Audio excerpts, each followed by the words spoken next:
Welcome to the Drowsy Historian, where the past unfolds in flickering torchlight and the clang of forgotten labor echoes through the centuries. In this journey, we descend into the sweltering, unforgiving world of the medieval blacksmith, where fire ruled, sweat never ceased, and survival hung on the sound of steel meeting steel. This isn't the fantasy of heroic swords and noble craftsmanship. It's a story of pain, pressure, and peril, of boys broken before they became men, and men broken long before death.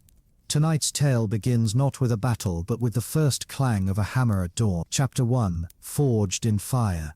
A day in a medieval blacksmith shop. Before the rooster crows, before even the church bells chime the first prayer of dawn, the blacksmith is already awake. In the darkness of his workshop, the air is thick with last night's soot. Cold iron tools hang like silent sentinels on warped wooden racks, and crouched near the forge is an apprentice, barely 12, whose name might as well be Boy. No one calls him anything else. His job this morning, like every morning, is simple: bring the fire back to life before the master returns. A medieval blacksmith shop isn't the stuff of fantasy. It's a hellish blend of fire, metal, sweat, and grit. The forge itself is nothing more than a stone or clay hearth packed with charcoal. The bellows, stitched from animal hide, are patched and wheeze with every squeeze. And everything, absolutely everything, is caked in layers of black dust. It gets under your fingernails, into your eyes, between your teeth. It never leaves your skin. People think the smith smells of smoke. In truth, he smells like ash and burnt meat. The apprentice knows not to waste time. He gathers the brittle charcoal pieces and arranges them around yesterday's coals, still faintly warm. A few puffs from the bellows, and orange flickers begin to glow. It's not just about heat, it's about timing. Iron has to reach a specific temperature to be worked. Not too cold or it'll crack, not too hot or it'll melt. The only thermometer is the smith's eyes. He reads the metal by its color: dull red, cherry, orange, yellow, and finally the bright white of dangerous extremes. The master arrives soon after, shoulders already stiff from decades at the anvil. He says little, just grunts, ties a stained leather apron around his thick waist, and checks the fire with a glance. Then, with tongs blackened from years of use, he pulls out the first raw iron bar of the day. It's heavy, most are. He sets it into the fire, and they begin. What follows is hours of repetition, so physically brutal, so sonically overwhelming, that most outsiders can't endure 5 minutes inside.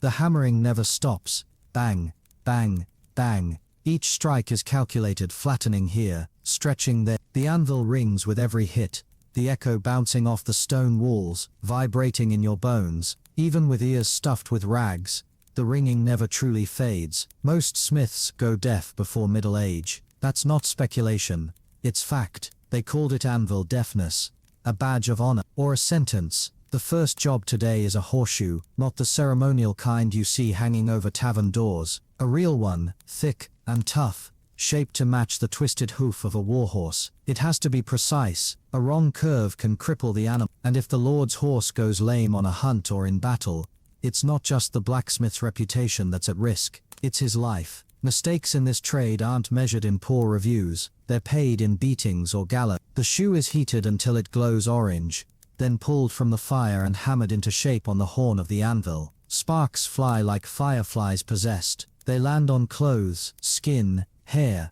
No one flinches. Burns are just part of the job. The smith's forearms are so scarred they barely feel pain. A new apprentice might scream the first time hot slag kisses his cheek. By the 10th time he won't even blink. By midday the forge is sweltering. The small stone structure traps heat like an oven. The fire never goes out, so the temperature climbs steadily. The air tastes like smoke and metal, and the sweat never stops. Shirts are soaked, water is scarce, and no one stops to rest, unless they want a cuff to the back of the head. Lunch, if you're lucky, it's a crust of stale bread and some ale, flat, thick, and warm. The apprentice eats in the corner, careful not to let crumbs fall into the forge. Food that burns near iron is bad luck. At least, that's what they believe. Superstition runs deep in this trade. Iron wards off evil. Nails driven into door frames keep witches away. A bent horseshoe hammered with 7 blows brings good fortune. Whether it's true or not, no one risks ignoring the rituals. Even the most hardened smiths nod to their tools before beginning work each morning. It's not piety, it's fear.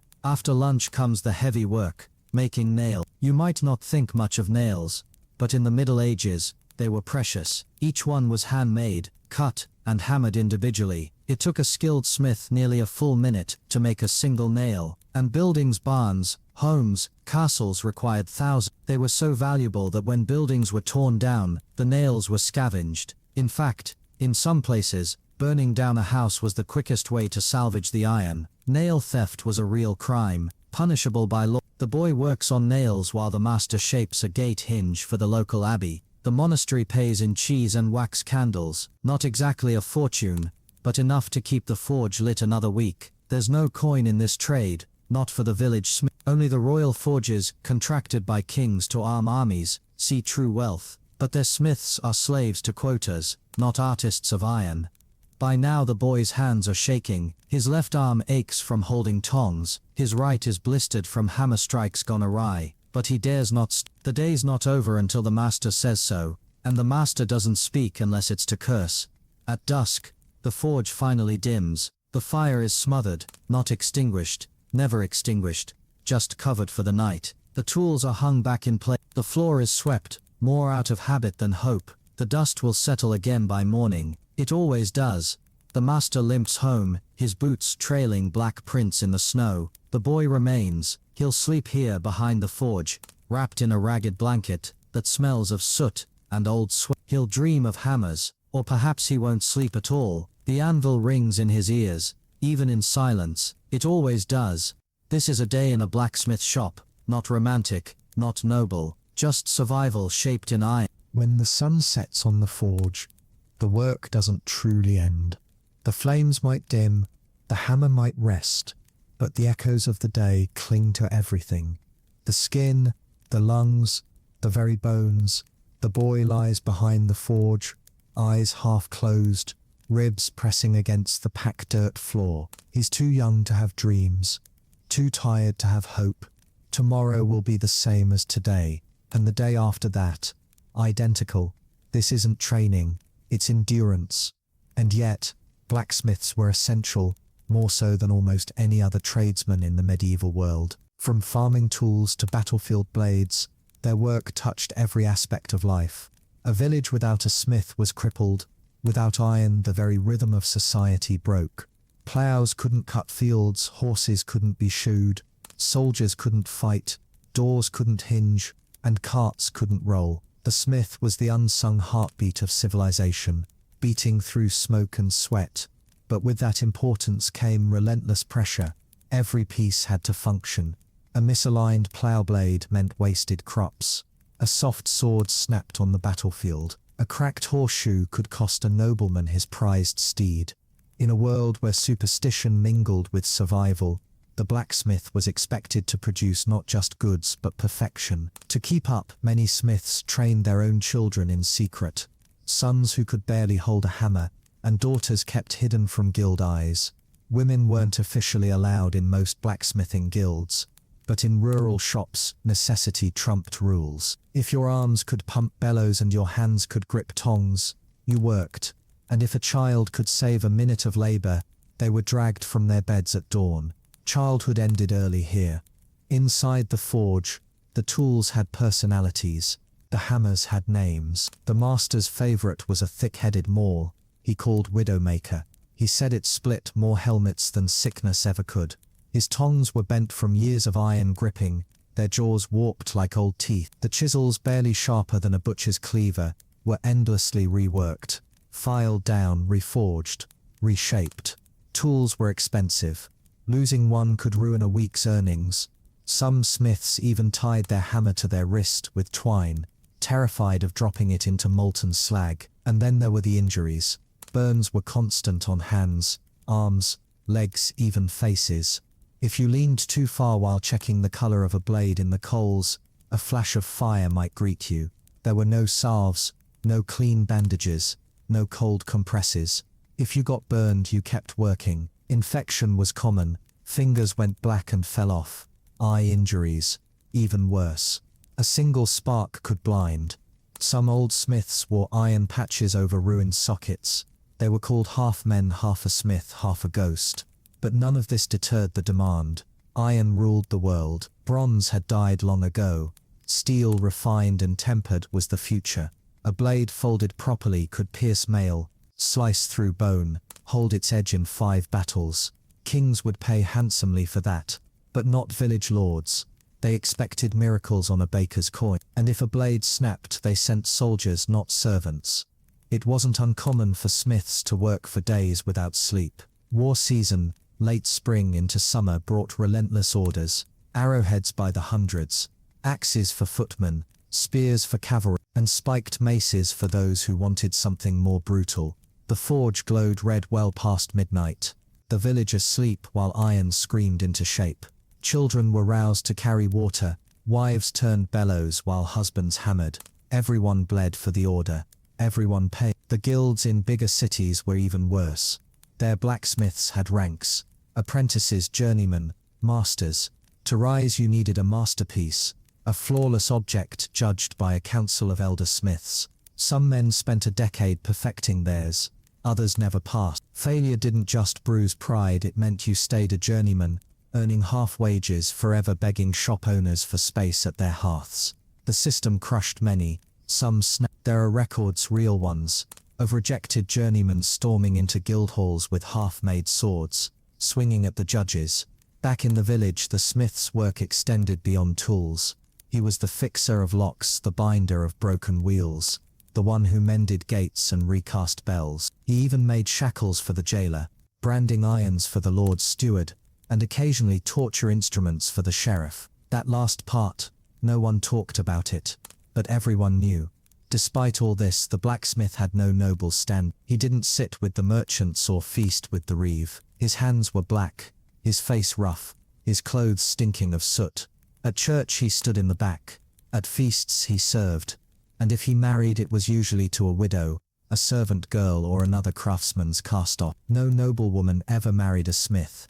And yet there was fear, a strange, quiet fear. Some believed the forge was too close to hell, that the endless fire was a gate. Smiths were said to know the devil by name, to speak with iron spirits, to call down thunder with their hammer blows. In parts of Eastern Europe, legends told of smiths who made deals with demons in exchange for unbreakable blades.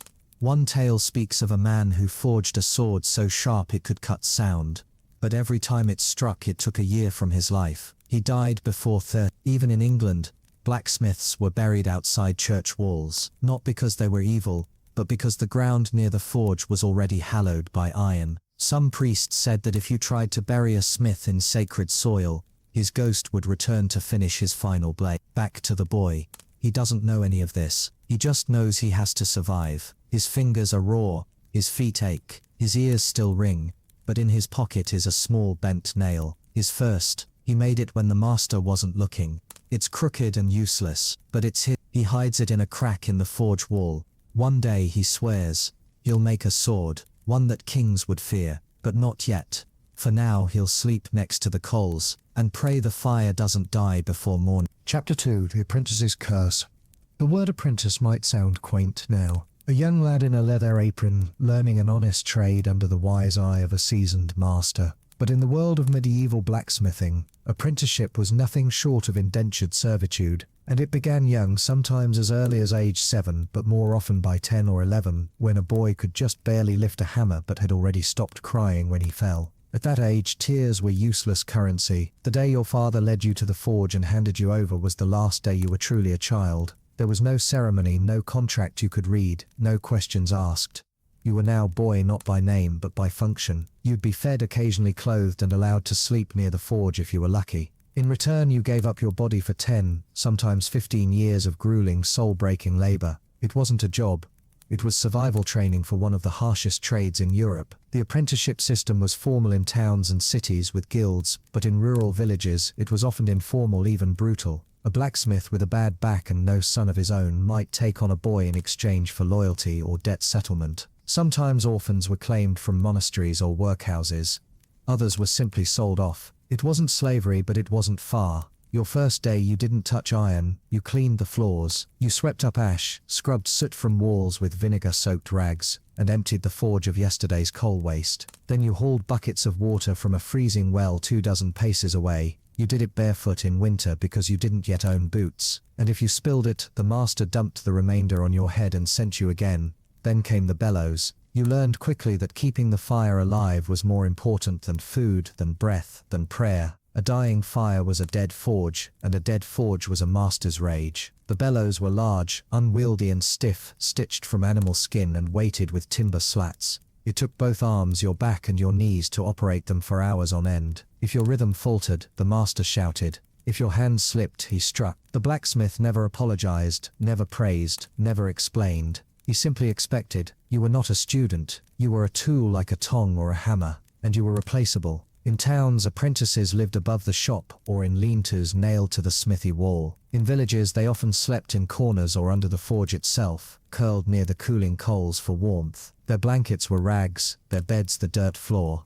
Rats were common, as were burns from rolling too close to still hot embers in the night. Some apprentices wrapped their arms in wet cloth before sleep, just in case. The work hours were not sunrise to sunset, they were wake to collapse. If a nobleman arrived at dusk demanding a sword repair, the forge flared back to life. If a farmer begged for a plough mended before dawn sowing, you worked through the night. And if you refused or failed, the consequences were physical. Beatings weren't the exception, they were the norm. And they came with iron tools, not soft switches. Clothing for apprentices was minimal, a wool shirt if you were fortunate. No gloves, no apron until you'd earned it. Your hands were raw by the second week, blistered by the third, and corliest beyond feeling by the second month. Your nails cracked, your knuckles split open. You learned to twist wire, grip glowing iron, and shape hot steel long before you learned to read. But knowledge did come, slowly, painfully, through repetition and fear. You learned to judge heat by color, to listen for the hiss of quenched steel, to distinguish between wrought iron, bloomery iron, and steel by texture alone. You could smell when charcoal was burning too fast. You could predict a crack in a blade by the song it made on the anvil. You became fluent in fire. Still, most apprentices were never taught why things worked, only how. The secrets of tempering, the mysteries of alloy, the ancient techniques of pattern welding. These were guarded by masters with obsessive jealousy. A true master feared one thing above all, being replaced. So apprentices were kept just ignorant enough to serve but never skilled enough to rise without permission. And yet the path to journeyman, let alone master, was treacherous. Guilds required a masterpiece. A blade, a lock, or a chain so flawless it bore no file marks. No hammer scars, no warping. If the panel of senior smiths found even a whisper of imperfection, you were denied. And sometimes they denied you simply because your master hadn't paid his dues. Politics ran deep, even in soot. Some apprentices ran away. There are court records of boys caught stealing food, claiming to be escaped forge hands. Others went mad. The constant noise, the beatings, the sleep deprivation, it broke minds as often as it broke bone. Villagers spoke in hushed tones about the smith's boy who wandered into the woods one night, mumbling to himself, swinging a wooden stick like a hammer at invisible sparks. But others endured. A few, very few, rose through the ranks. Those who did often bore their suffering with pride. They held their ruined hands high. They wore their deafness like medals. They became masters not because of talent, but because they had survived a decade of fire without falling apart. There were rare cases, outliers, where an apprentice bonded with his master, even earned his affection. But those stories are scarce, and they usually end in tragedy. A master cut down by illness, the boy too young to claim the shop. Or a betrayal, a stolen design, a botched blade, a blame wrongly placed. In this world, even kindness had sharp edges. Apprenticeship was meant to shape you, not just as a smith, but as a man of iron. A creature forged by pain, molded by pressure, hardened by humiliation. The very idea was alchemical. Put a child in the crucible, burn away his softness, hammer him into something useful. And if he cracked, toss him aside. There were always more boys. Chapter 3 of Horseshoes and Hauntings. Segment 1. In a medieval village, the blacksmith was not just a tradesman. He was a figure wrapped in smoke, strength, and something like fear. The baker brought daily bread, the carpenter shaped timber, but the blacksmith? He dealt in fire. He pulled iron from earth and gave it form. He created tools, weapons, hinges, chains, and with each strike of the hammer, the villagers watched with something between admiration and unease. You didn't look a smith in the eye too long. You didn't joke in his presence. You didn't ask too many questions about how he made the metal obey. And most of all, you never disrespected the forge, because in places where magic and belief still mingled with everyday life, the forge was considered sacred, or cursed, sometimes both. It always started with the horseshoes. To outsiders, they seemed like the simplest of blacksmithing products. Curved iron nailed to hooves. Hardly glamorous, but within the village they were essential. A lame horse could spell disaster for a farmer. A lost shoe during planting season could ruin an entire harvest. And for nobles, a wounded steed was not just a financial loss, it was a public embarrassment. So the smith became the guardian of mobility, agriculture, and even honor.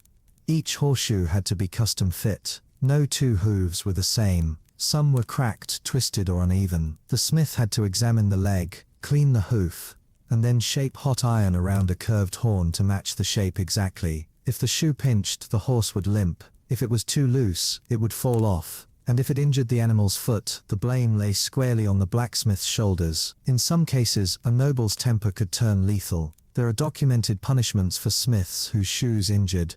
Prized hunting horses, floggings, branding, even execution. It didn't matter whether the hoof was malformed or the road was rocky. The smith had failed, and a failed smith was a threat to the delicate machinery of feudal life. It's no wonder then that smiths became obsessively precise about their horseshoes. They developed methods to balance iron with handmade calipers. They shaped shoes in quarter turns, reheating multiple times to get the perfect arc. They knew which type of nail worked best in dry climates, and which iron alloys held their shape better in mud. And all of this was done by eye and hand alone. No measurements, no manuals, just experience, trial, and a whisper of fear. And then came the superstitions. Horseshoes over time took on meanings far beyond practicality. They were nailed to doors to ward off witches, hung above barn thresholds to protect livestock from illness, slipped under a mattress to ensure fertility. No one could fully explain why, but it was always the blacksmith's iron they used. Not store-bought, not cast. It had to be from the local forge. Some claimed it carried the heat of the fire still. Others swore it was the ringing of the hammer, not the shape, that gave it power.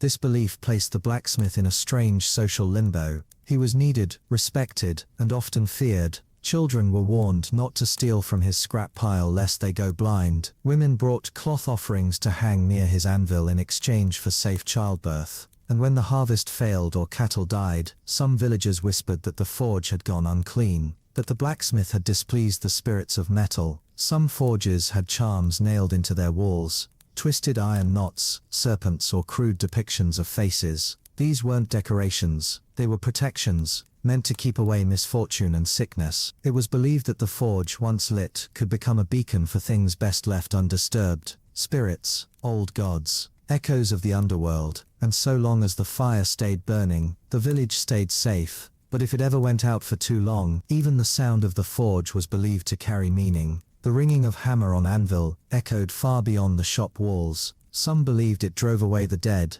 Others said it was a summoning call bringing iron spirits from deep underground to inspect the smith's work. There are accounts from rural France where villagers claimed to see shadowy figures near the forge on stormy nights, drawn by the sound of steel. And in darker corners of Europe, particularly the Slavic and Baltic regions, smiths were outright mythologized. Folklore tells of blacksmiths who forged chains to bind demons, nails that sealed vampire coffins, and weapons that could cut through enchantments. In some stories, the blacksmith is the last human a hero sees before descending into the underworld. His forge the doorway between worlds. Whether or not these tales held truth, they all carried a central theme. The smith was not just a man, he was something more.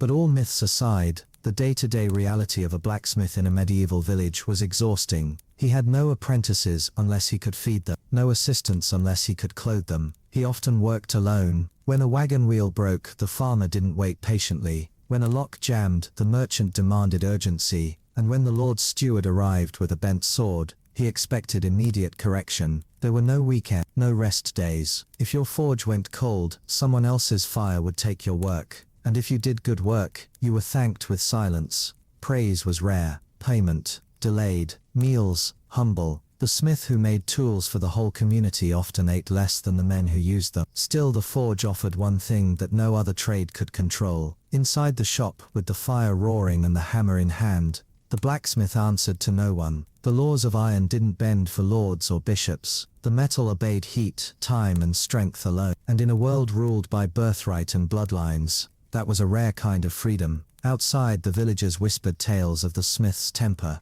or his supposed curses. But inside, as the sparks flew and the anvil rang like a church bell for the forgotten gods of iron, the blacksmith worked in a rhythm older than memory. Because while the village feared what they didn't understand, the blacksmith lived it. He knew the weight of the hammer, the hunger of the fire, the silence of metal just before it breaks, and perhaps he thought that was enough. If the blacksmith's forge was the furnace of the village, then his reputation was its smoke. Always present, drifting from house to house, thick with rumor and myth. For every tool he made, a tale followed. For every mistake, a shadow stretched longer. The villagers respected him. They also feared him, and in the Middle Ages the line between the two was paper thin. His was the only job in town that relied on fire that never went out. Even bakers let their ovens cool, but the blacksmith's forge stayed hot year-round, and with it came questions. Why does he need so much heat? Why does he hammer when no one's around? What's in those locked iron chests behind the shed? The answer was always the same. You don't ask a smith what he's making.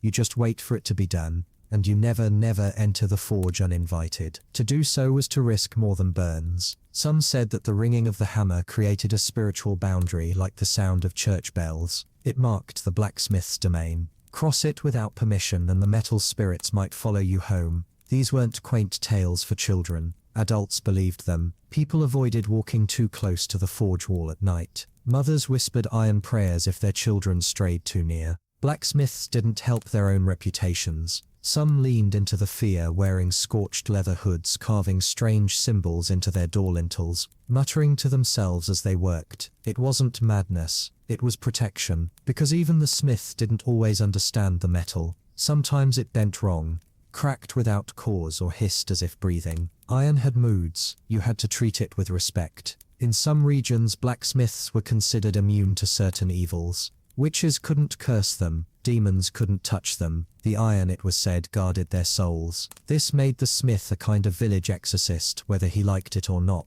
When a child was born weak or sickly, villagers brought a red-hot horseshoe cooled in milk and laid it under the cradle. If someone was thought to be cursed, they were told to carry a blacksmith-made iron nail in their pocket. When storms knocked down trees or lightning struck near homes, people blamed the spirits and brought a broken tool to the forge, not to be fixed, but to be sacrificed. The blacksmith accepted these things in silence. He rarely refused. He also rarely explained. He didn't need to. His power came not from words, but from the clang of metal and the glow of flame. His forge was his temple, his rituals louder and more violent than any church mass. And yet, despite the superstition, the smith's life remained deeply practical. Each day he had to balance the mystical expectations of the villagers with the very real demands of survival. Horseshoes were never just protective talismans, they were literal lifelines. A lord with 20 horses needed them shoed and re-shoed regularly. War horses wore down their shoes in weeks.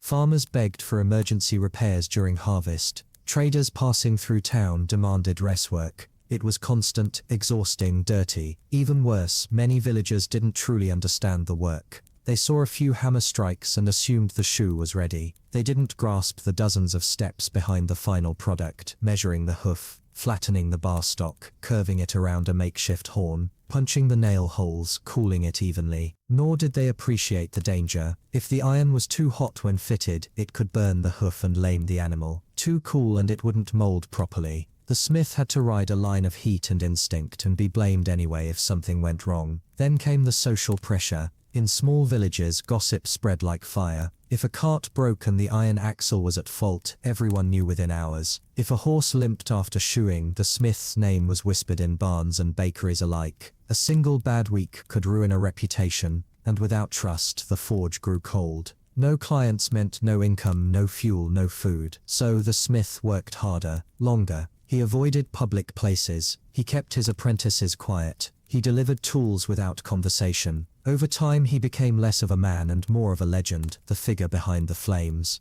The one who made things whole but never smiled. And sometimes when sleep-deprived or fevered with exhaustion, he believed the legends himself. He'd swear the coals moved on their own, that the iron sang a second too long, that something was watching from just beyond the anvil. Other times he'd laugh at the nonsense. He was just tired. Too many hours, too little food. But the feeling never fully left. There are preserved village records, rare fragile manuscripts that describe unusual events at blacksmith shops. Horses refusing to cross the forge threshold, crows nesting in chimneys, flames changing color when certain items were burned. In one Welsh account from the 14th century, a blacksmith's entire shed collapsed during a storm, but the forge inside remained untouched, still burning. The villagers declared it a sign. The smith never spoke again. Were these tales real? Maybe not, but they reflect something deeply true. The blacksmith stood at the edge of the natural and supernatural world. He was a craftsman, yes, but also a keeper of heat, a manipulator of metal, a man who understood the language of things that did not speak. And in a society where most people lived at the mercy of the seasons, the smith alone held something constant, the fire. It bent to no weather, it answered to no lord, and it whispered to no one but him. So when villagers passed the smithy at night and saw the glow through the cracks in the wall, they quickened their steps, not from fear of the man but from fear that what he worked on might be watching back. If the blacksmith's forge was the furnace of the village, then his reputation was its smoke. Always present, drifting from house to house, thick with rumor and myth. For every tool he made, a tale followed. For every mistake, a shadow stretched longer. The villagers respected him. They also feared him, and in the Middle Ages the line between the two was paper thin. His was the only job in town that relied on fire that never went out. Even bakers let their ovens cool. But the blacksmith's forge stayed hot year-round, and with it came questions. Why does he need so much heat? Why does he hammer when no one's around? What's in those locked iron chests behind the shed? The answer was always the same. You don't ask a smith what he's making.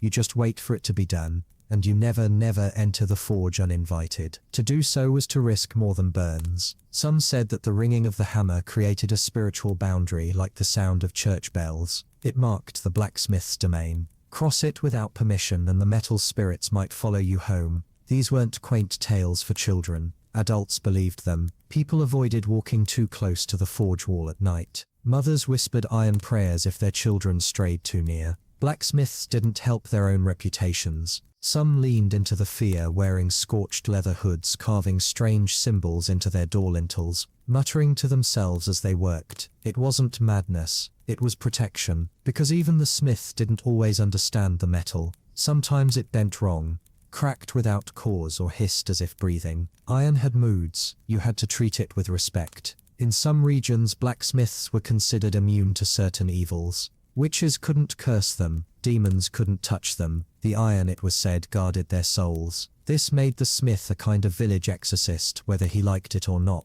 When a child was born weak or sickly, villagers brought a red-hot horseshoe cooled in milk and laid it under the cradle. If someone was thought to be cursed, they were told to carry a blacksmith-made iron nail in their pocket. When storms knocked down trees or lightning struck near homes, people blamed the spirits and brought a broken tool to the forge, not to be fixed, but to be sacrificed. The blacksmith accepted these things in silence. He rarely refused. He also rarely explained. He didn't need to. His power came not from words, but from the clang of metal and the glow of flame. His forge was his temple, his rituals louder and more violent than any church mass. And yet, despite the superstition, the smith's life remained deeply practical. Each day he had to balance the mystical expectations of the villagers with the very real demands of survival. Horseshoes were never just protective talismans, they were literal lifelines. A lord with 20 horses needed them shoed and re-shoed regularly. War horses wore down their shoes in weeks. Farmers begged for emergency repairs during harvest.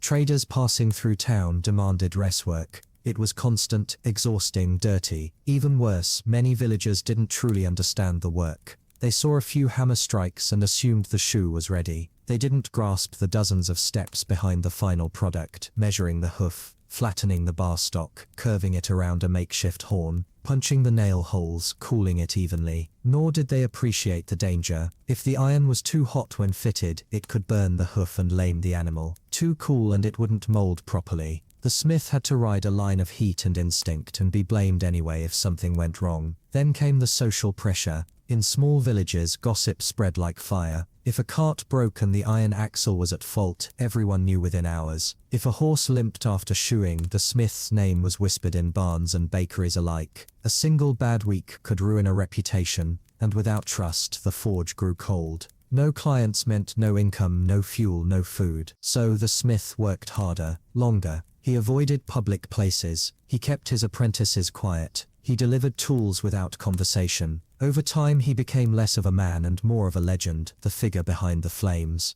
The one who made things whole but never smiled. And sometimes when sleep-deprived or fevered with exhaustion, he believed the legends himself. He'd swear the coals moved on their own, that the iron sang a second too long, that something was watching from just beyond the anvil. Other times he'd laugh at the nonsense. He was just tired. Too many hours, too little food. But the feeling never fully left.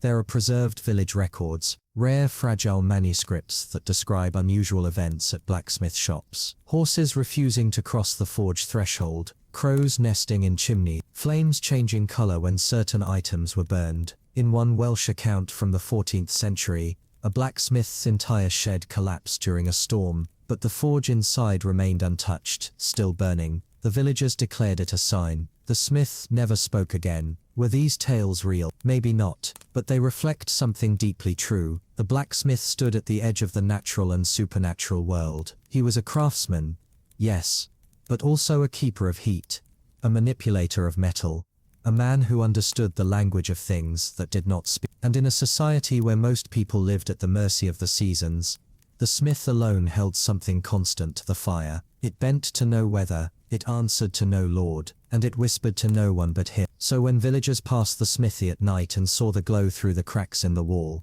they quickened their steps, not from fear of the man but from fear that what he worked on might be watching back. Chapter 4: Charcoal and Calluses. Segment 1. You can't talk about blacksmithing without talking about charcoal. Not the neat briquettes you buy in bags today, but the ancient fuel that burned hot, dirty, and dangerous, made not by machines but by men in the woods, often barefoot, blistered and forgotten. In a medieval world where coal had yet to dominate and wood alone lacked the heat needed to shape iron, charcoal was king. But few ever saw where it came from, or who bled to bring it to life. To make charcoal, you didn't just burn wood, you cooked it, slowly, carefully, for days at a time in low-oxygen pits. The goal wasn't flame, but transformation. Piles of timber, oak, beech, alder were stacked in round mounds and covered with turf, ash, and damp earth. Then a small fire was started at the heart. As the wood smoldered, it released its moisture and resin, shrinking into lightweight, brittle chunks of almost pure carbon. This was charcoal, black gold for the blacksmith. It burned hotter, cleaner, and longer than raw wood ever could. But making it was a dirty, deadly job. The men who worked the charcoal pits were called colliers. They lived in the woods for weeks, often in crude shelters made of branches and cloth. They worked in silence, watching the piles night and day. If too much air got in, the pile would burst into flame and become worthless ash. If too little, it would smother and go cold. The collier had to read the smoke. White meant good. Yellow meant trouble. No smoke at all meant disaster. Sleep was scarce. A single spark could undo a week's labor. Rain turned the mounds to mud. Wind collapsed the coverings. And predators, wolves, bears, even desperate thieves roamed the woods freely. Colliers went armed, not with swords but with long iron pokers, worn knives and sharpened shovels. If they survived long enough to produce a good batch, they loaded the fragile charcoal into sacks and hauled it miles to the forge on foot, or if lucky, with a donkey or cart. The journey wasn't easy. Charcoal is brittle. One wrong jolt, and the bags would fill with dust, useless in the forge. Villagers often avoided helping colliers, believing they brought bad luck. They smelled of smoke and carried black fingernails and hollow eyes. Children ran when they appeared in town. Some claimed they were part spirit, part man, born in the fire like the charcoal they made. But the blacksmith knew better. He relied on them. No charcoal, no fire, no iron, no village. He paid them in coins when he could, in tools or nails when he couldn't.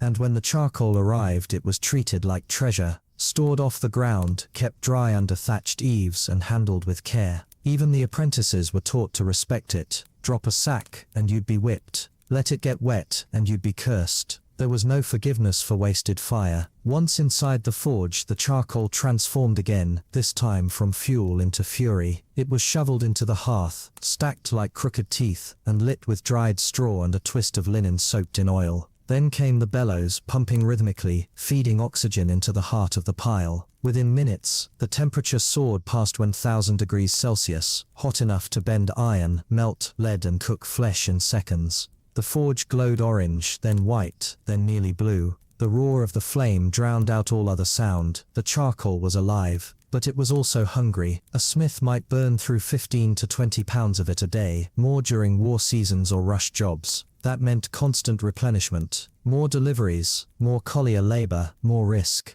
And the forge had to be cleaned daily, ash scraped out, clinker removed, airflow checked. A lazy smith would find his fire sputtering mid-strike, his iron cooling too soon, his reputation damaged beyond repair. Charcoal was unforgiving. It demanded discipline. The work left its mark. The forge floor was always layered with grey powder. It stuck to your boots, got into your lungs, coated your clothes. Smiths coughed black. Their teeth went grey. Some developed lung rot, an early form of what we'd call occupational pneumonia. There was no cure, no remedy, just slower breaths, longer pauses between hammer strikes, and finally, a bed you'd never leave. To fight back, smiths developed tricks. They chewed herbs to clear the throat, drank bitter root tea, slept sitting up. Some even wore wet cloth over their faces, early masks, soaked in vinegar, tied with twine. It wasn't perfect, but it was survival. Still, charcoal was the soul of the forge. Its smell became part of the smith's identity. A mixture of smoke, oil, metal and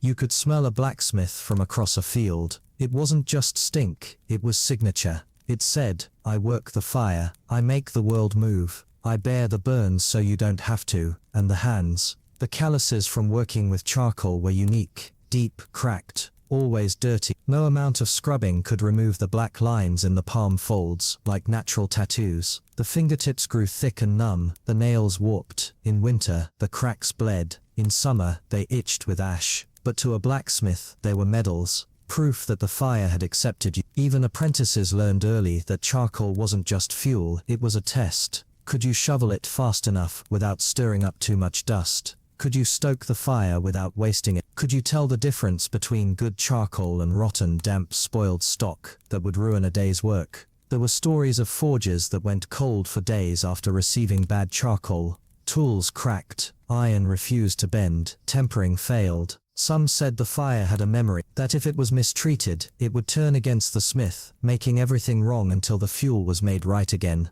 And deep down, every blacksmith knew one thing: he didn't rule the forge. The fire did, and the fire answered only to the charcoal.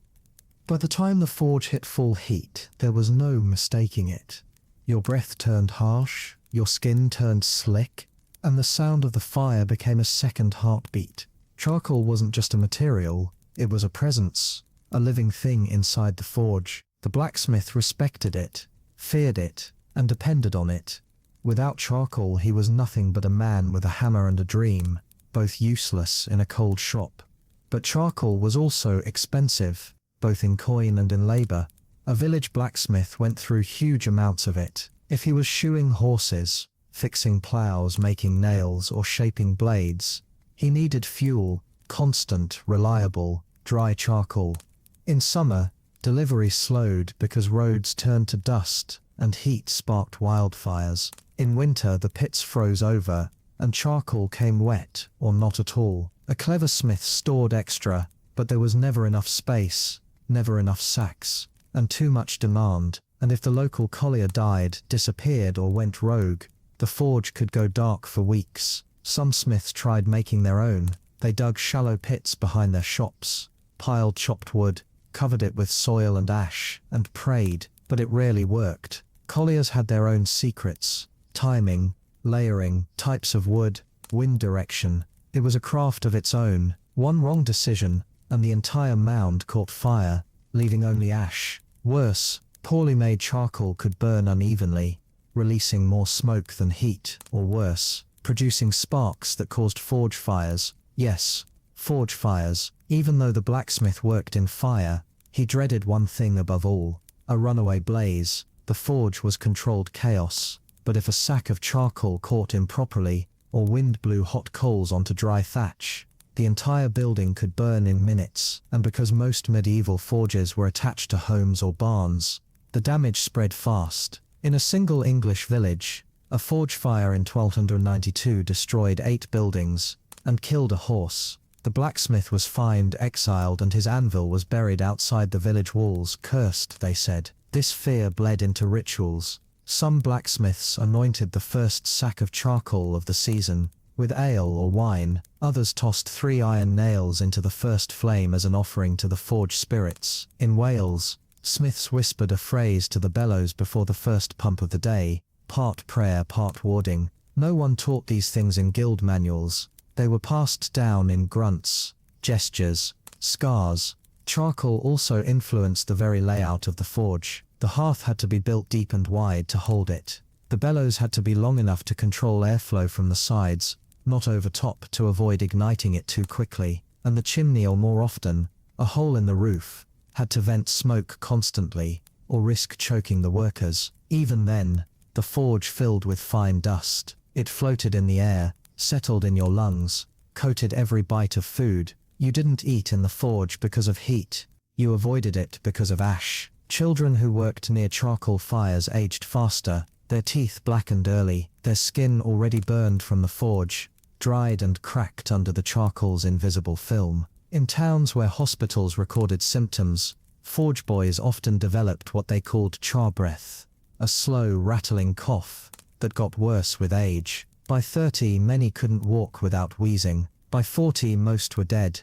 And yet the smiths carried on, because charcoal, for all its dangers, was consistent. It didn't rot like rope, spoil like food, or sour like wine. If kept dry and handled properly, it waited patiently, ready to ignite, and when it burned with power. Unlike coal, it didn't stink or crackle. Unlike wood, it didn't spit or hiss. It flared into a bright, steady blaze, perfect for shaping steel. You could time your strikes by its glow. You could test blade temper by the way it lit a sword's spine. It was a partner, if not a friend. Of course, not all charcoal was equal. The best came from hardwood, oak, hornbeam, beech, dense trees that made solid, slow-burning fuel. Pine and poplar were useless.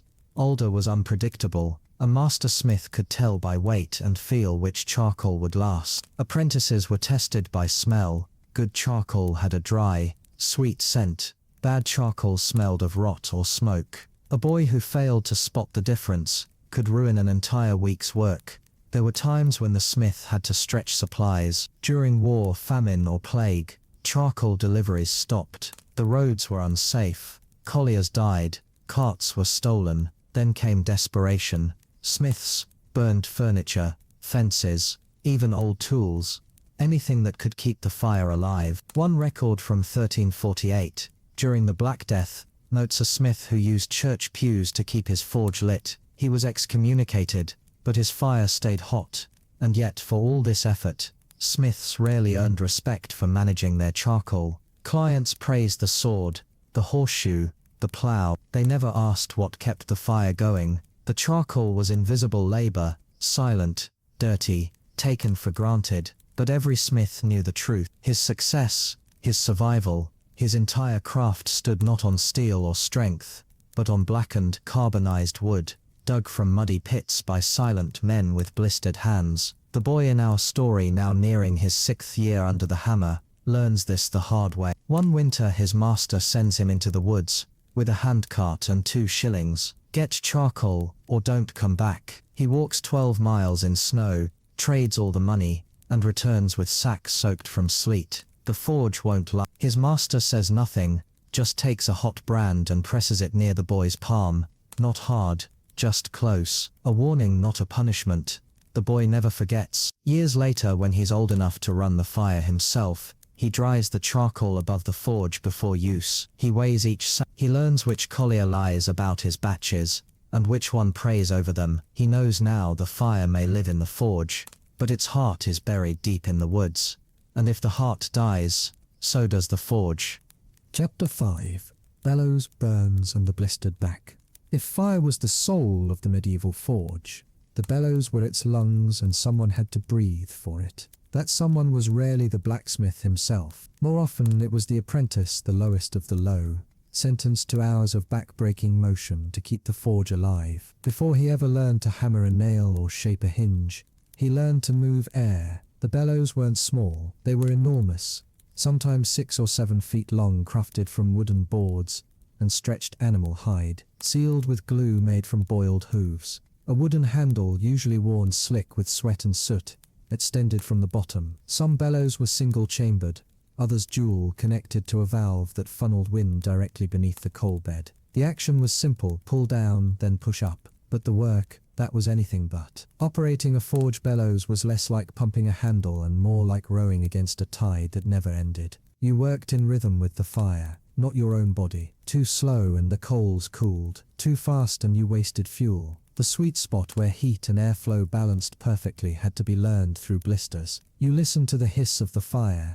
the color of the coals, and adjusted. No one taught you, the forge did. The apprentice began early. As the smith prepared the iron and selected tools, the boy was already at the bellows, his arms straining with each pull. The weight increased as the leather aged, as soot caked the seams, as winter moisture stiffened the hide. In freezing weather it felt like wrestling a bear. In summer the forge turned into a sweatbox. The boy's back burned. His fingers went numb. His shoulders ached from constant tension, and he never stopped. The bellows had to move constantly during heating. Even a pause of 30 seconds could drop the temperature enough to ruin the metal. That meant no bathroom breaks, no scratching an itch, no shifting your weight too much. You stood or kneeled in place, pumping like a machine. Sometimes older apprentices tied rags around their hands to avoid slipping. Others bit down on leather straps to stay awake during all-night shifts. The blacksmith rarely acknowledged the bellows boy unless something went wrong. If the fire flickered too low, the master barked. If it flared too high, he cursed. And if a blade cracked during tempering, the bellows boy often took the blame, despite the fact that poor iron, off timing, or even a hidden fault in the metal could have been the cause. He had no defense. His job was to breathe for the fire. If the fire failed, so did he. This arrangement continued for years. Some apprentices operated bellows exclusively for 4 or 5 seasons before being allowed to strike iron, and even then they were expected to return to the bellows when needed,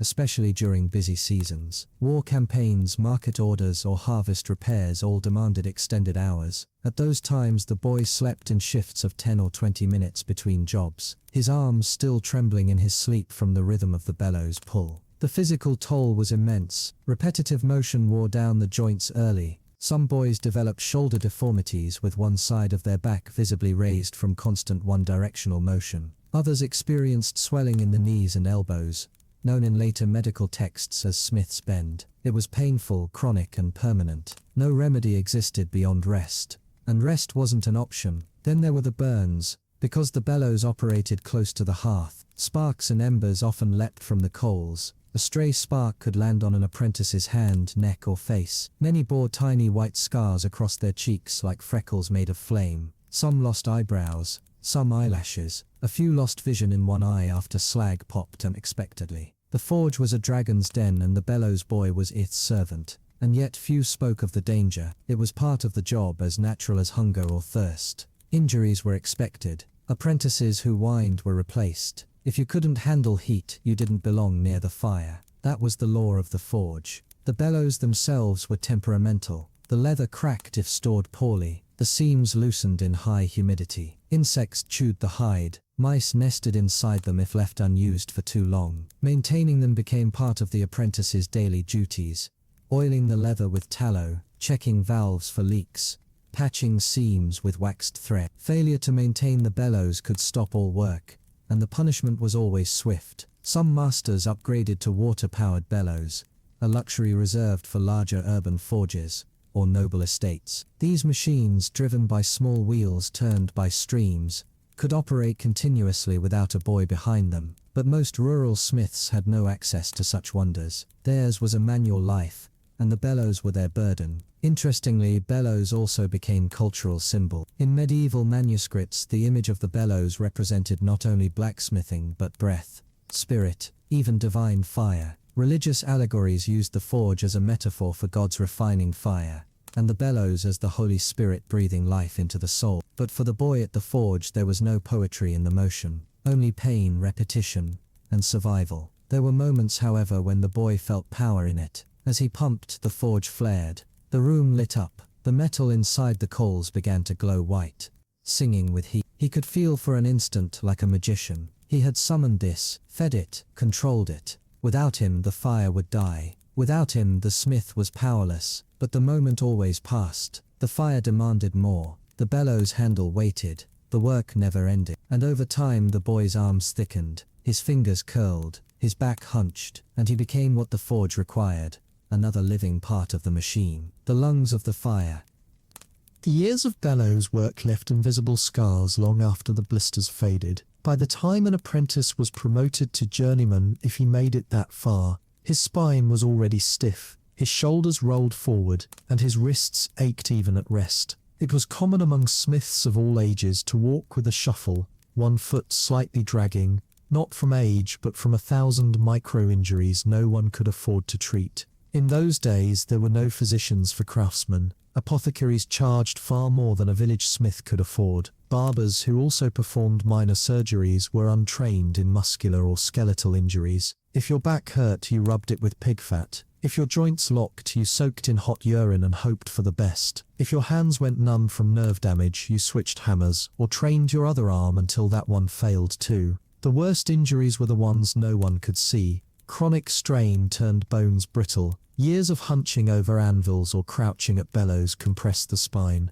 Later medical dissections from the 16th and 17th centuries show that older blacksmiths often had fused vertebrae, ossified tendons, and shattered cartilage in the knees. They didn't bend, they creaked like old wagons. They didn't sit, they leaned, and if they fell, they rarely got back up. Then there were the burns, not the bright, fresh ones that blistered and peeled, but the layered burns, the ones built over years. A smith's hands were often black not just with soot but with scorched tissue. Repeated exposure to sparks, heat and glowing iron changed the texture of the skin entirely. It grew rough, scaled, almost bark-like. The fingertips lost sensation. Some smiths could pluck a small nail straight from the coals with bare hands and feel nothing. Their nerves were long gone. This led to danger. Many masters and apprentices alike became so used to pain that they stopped noticing new injuries. A hot rivet could lodge into the flesh without immediate awareness. A crack in a toe bone from a dropped hammer might be ignored until it festered. One Flemish account from the 1300s describes a smith who worked 2 days with a nail embedded in his foot before collapsing from blood loss. When questioned, he replied simply, "I thought it was just the weight of the shoes." Footwear was rarely sufficient. Most smiths wore clogs or wooden-soled shoes with leather uppers, cheap, tough and disposable. But leather shrank and cracked in the heat. It offered little insulation.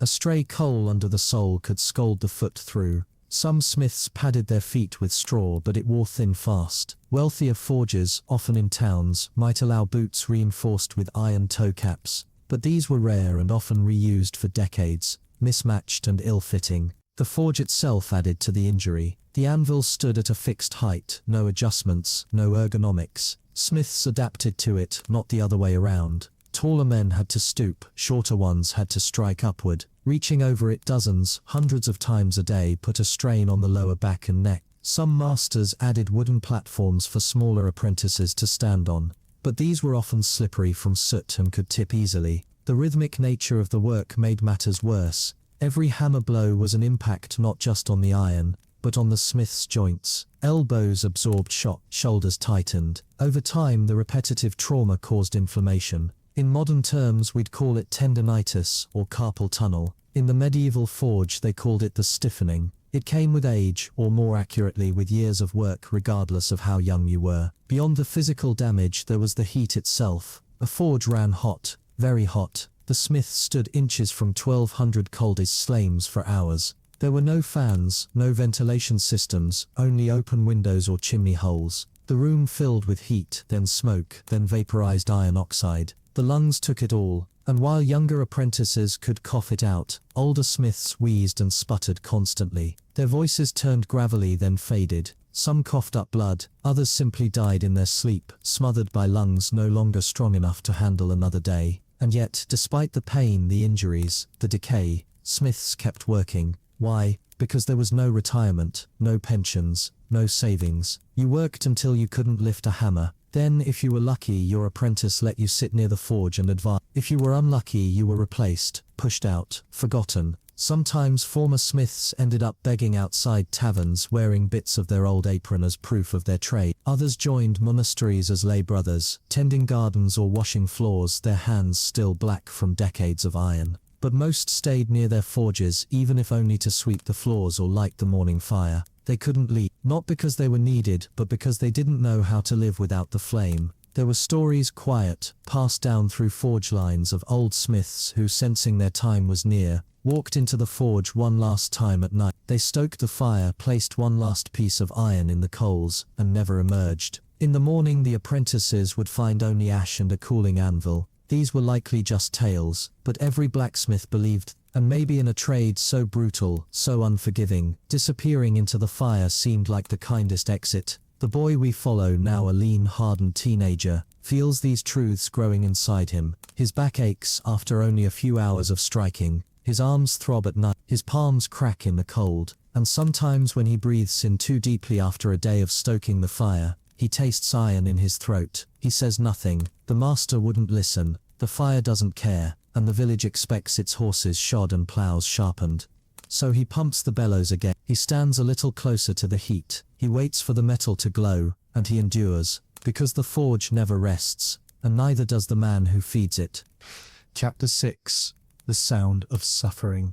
Ironwork and hearing loss. It wasn't the fire that got to you first, not the burns, or the blisters, or the sore joints. It was the sound, endless, merciless sound, from the moment the forge sparked to life until the last tool was racked at dusk.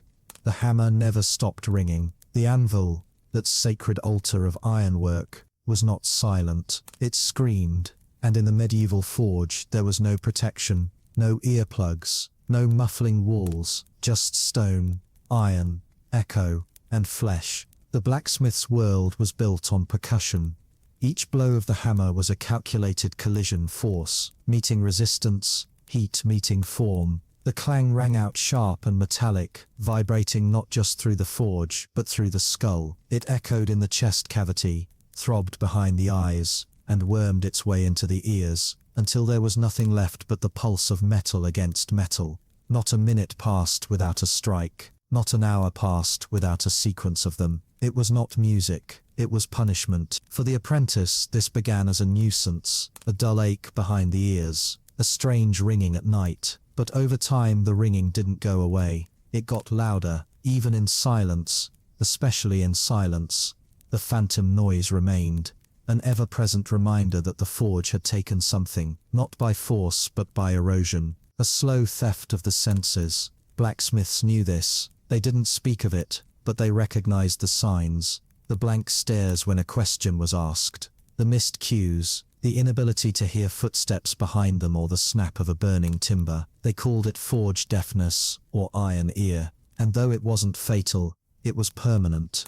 The cause was simple: repeated exposure to high decibel impacts. Modern measurements put the sound of a blacksmith's hammer striking a solid anvil between 100 to 120 decibels. Sustained exposure above 85 decibels damages hearing over time, and medieval smiths worked with little to no interruption, often for 10 to 12 hours a day. By the time a smith reached his 30s, partial hearing loss was almost guaranteed. But the forge didn't allow rest. The work had to be done. The hammer had to fall. So smiths adapted. They learned to read lips before it was a science. They gestured with calloused hands. They read the language of eyebrows, shrugs and grunts. The forge became a place of noise, but not of conversation. Silence existed in motion. The hearing loss wasn't uniform. High frequencies were the first to go.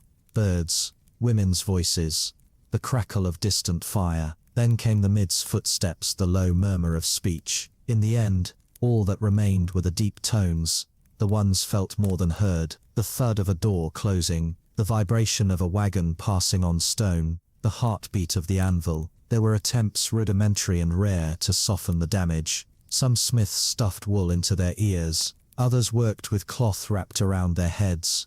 creating makeshift earmuffs, but the cloth absorbed sweat and ash, clogged quickly and caused infections. Worse, it dulled the sound of the metal itself, and in blacksmithing, you needed to hear the iron sing. Because it did sing, a trained smith could tell everything from the pitch of the strike. Was the iron too cold, too soft? Had a crack begun forming? Was the blade hardening unevenly? The sound told him. Each ring had nuance. Each ping carried information. A dull clunk meant trouble. A sharp chime meant success. Losing the ability to hear those tones didn't just slow a smith, it ruined him. Apprentices were trained to recognize these tones early. The master would strike and make the boy repeat the sound. What did that mean? He'd ask. Too cold, the boy would answer. Another strike, cracked billet. Another, needs It was a language as specific and complex as Latin. And like Latin, once you forgot the vocabulary,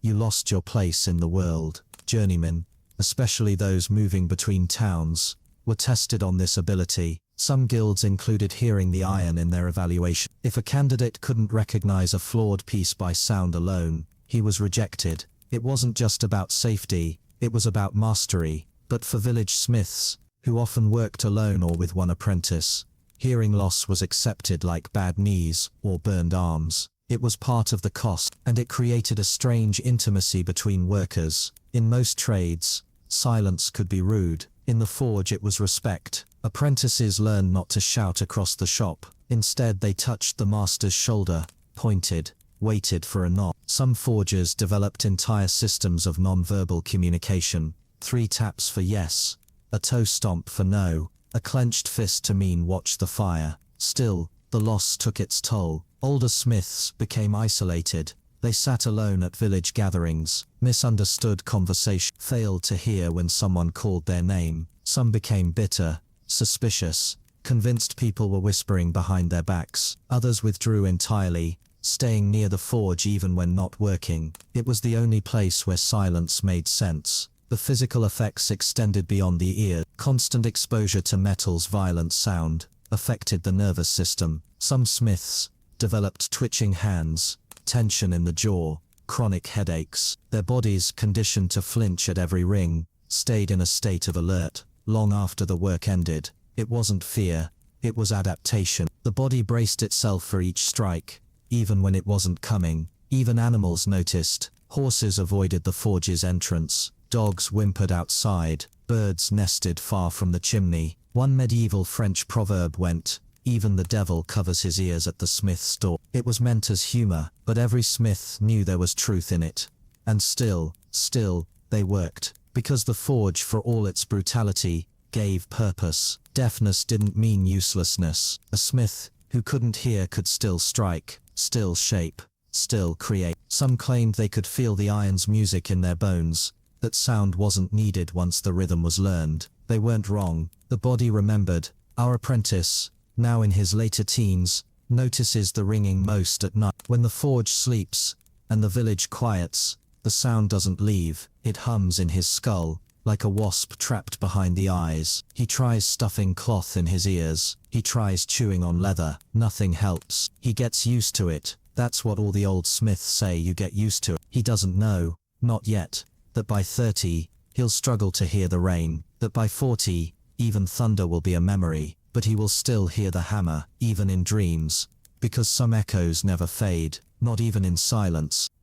As the years wore on, a deafened blacksmith became not just a product of his trade, but a symbol of it. Villagers recognized the signs long before any doctor would. The way he tilted his head slightly when someone spoke, the way he ignored greetings from behind, the habit of staring at lips, waiting for them to move before reacting. In a world where hearing meant safety, catching the cry of a baby, the bark of a dog, the alarm of a fire, deafness was a sentence of isolation. And yet for the smith, it was just another tool worn down by labor. He wasn't alone. Carpenters lost fingers. Tanners lost their sense of smell. Masons ruined their knees. Every trade had its toll, but the smith's curse was invisible. He looked whole, strong, capable, until you asked him a question, until you tried to whisper. Then you saw it, that brief flicker of confusion in his eyes. The pause, the forced smile. and the unmistakable silence that followed.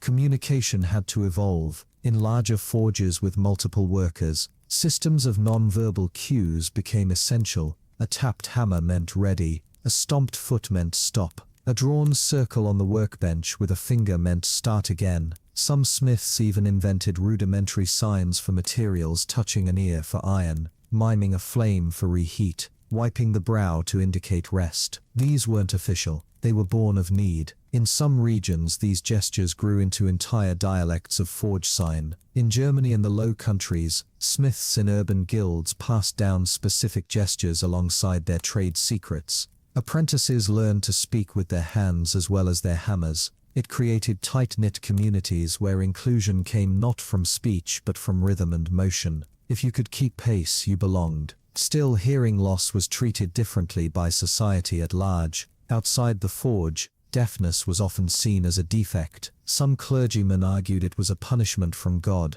Others, more sympathetic, saw it as a noble burden, proof that the smith had given everything to his craft. Neither view helped. Deaf smiths were rarely invited to feasts, councils, or trade negotiations. Misunderstandings were common. Some were cheated out of payment simply because they didn't hear the terms. Others were mocked behind their backs, or crueler still, to their faces, knowing they wouldn't hear it. The forge then became both workplace and refuge. Inside its smoky walls, no one expected you to listen, only to work. The blacksmith didn't need to speak to the metal, and the metal didn't care whether he could hear. It responded only to heat, pressure, and timing, qualities not dulled by hearing loss. This made the forge one of the few spaces in medieval life where deafness did not equate to weakness. Still, the forge was not without its dangers for the deaf. Without hearing, a smith might miss the crackle of wood catching fire outside the hearth. He might not hear the creak of a failing roof beam or the scream of an injured apprentice. Older smiths sometimes insisted on keeping a second pair of eyes around a younger apprentice who could act as lookout. It wasn't mistrust, it was necessity. Interestingly, some blacksmiths developed heightened sensitivity to vibrations. They claimed to feel the fire's strength through their boots,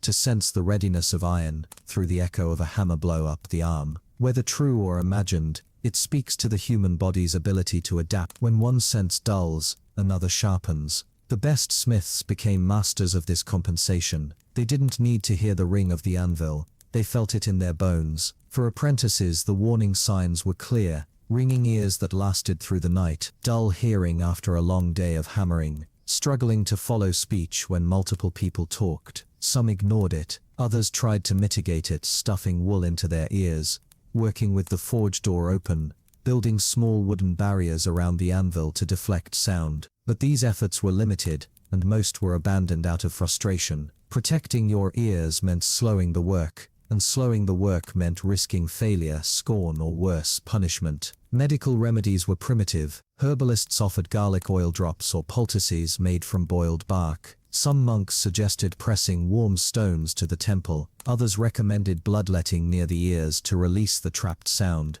None of it worked. Once the hearing went, it stayed gone. And yet hearing loss became part of the blacksmith's identity. Stories passed between guilds of smiths so deaf they couldn't hear church bells ring behind their shop, yet so skilled they could forge a perfect helm blindfolded. In Paris, a master smith named Guérin was said to have worked 15 years without hearing a single word, yet he trained 6 apprentices who all passed their journeyman tests. His forge was quiet but productive, a space where sound had long since become irrelevant. Others leaned into the silence. There are records of smiths refusing to speak at all during work hours, communicating only by gesture, believing speech disrupted the flow of the forge. In one Flemish town, a silent forge became known as the Church of Iron, and it gained a reputation for producing blades that sang with the truth of silence. Whether superstition or poetic invention, it captured the essence of what hearing loss meant in this world. Not just absence, but transformation. Our apprentice, now edging toward adulthood,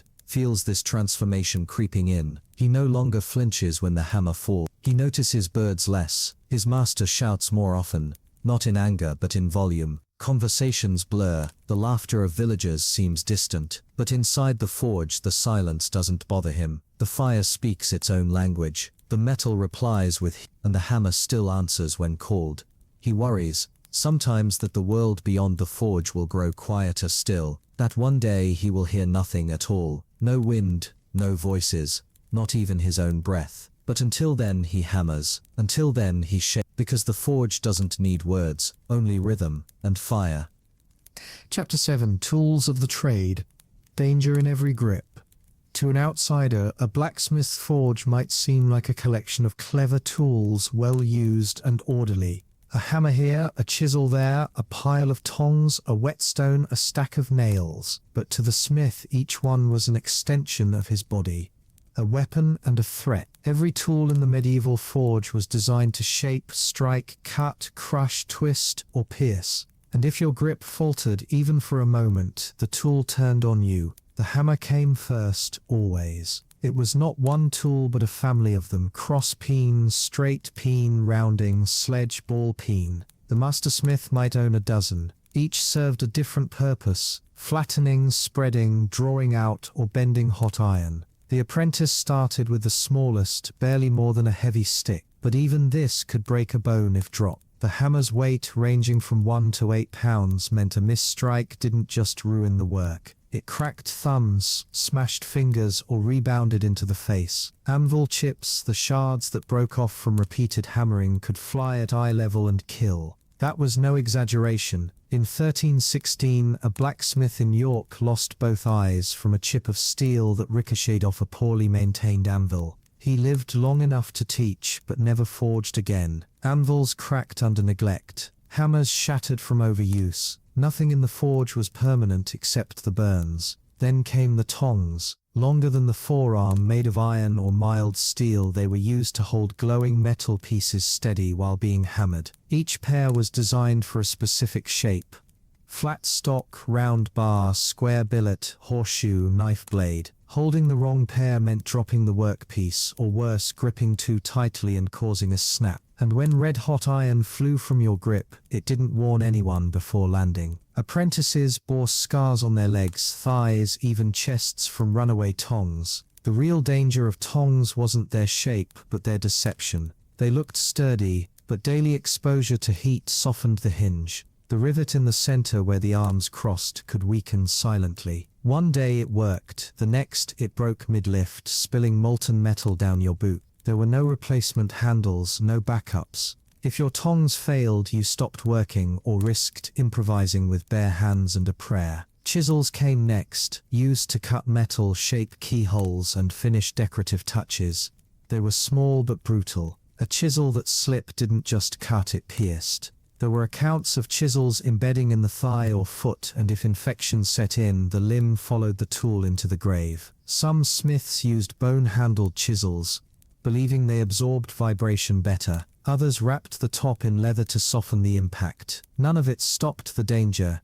Then there was the hardy tool, an anvil-mounted cutter used to slice hot metal with brutal efficiency. Its edge, never razor-sharp but hardened like the devil's own jaw, could shear a rod in half with a single strike. But it could also deflect a hammer if hit wrong. Many journeymen bore deep wrist scars from missing the sweet spot, the hammer sliding into flesh instead of steel. The worst injuries came not from forging new shapes, but from finishing them.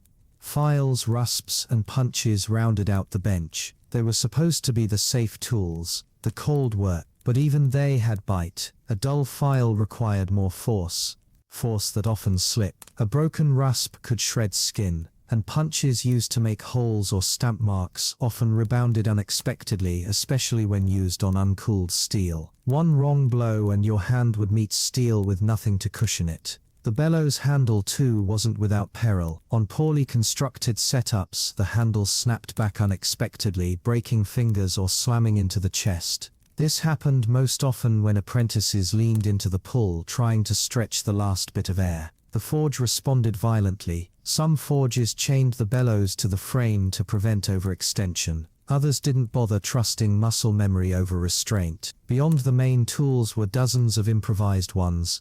Curved hooks for lifting grates, hammers with missing handles wrapped in cloth, chisels made from bent nails. In rural villages, tools weren't replaced. They were repaired, repurposed, reused. A chisel that once shaped armor might become a cobbler's punch. A broken tong might be shortened into a plier.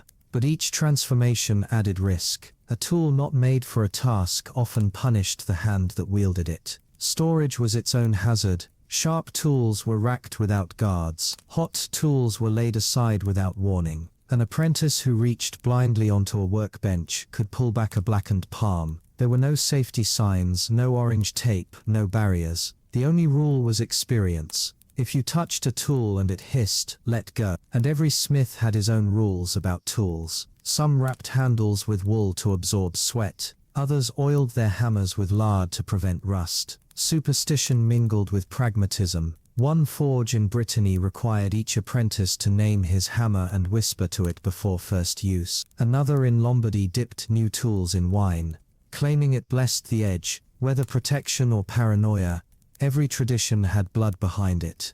The forge floor itself added another layer of risk. Cluttered with scraps, nails, filings and slag, it was a minefield. Heavy boots helped, but slipping on an iron scale, a thin shard flaked off during forging, could drop a man onto his own anvil. Broken toes were common, so were bruised ribs, sprained wrists and smashed fingers from trying to break a fall. Yet no one stopped to sweep mid-shift. The work moved too fast. Injuries were expected, complaints weren't.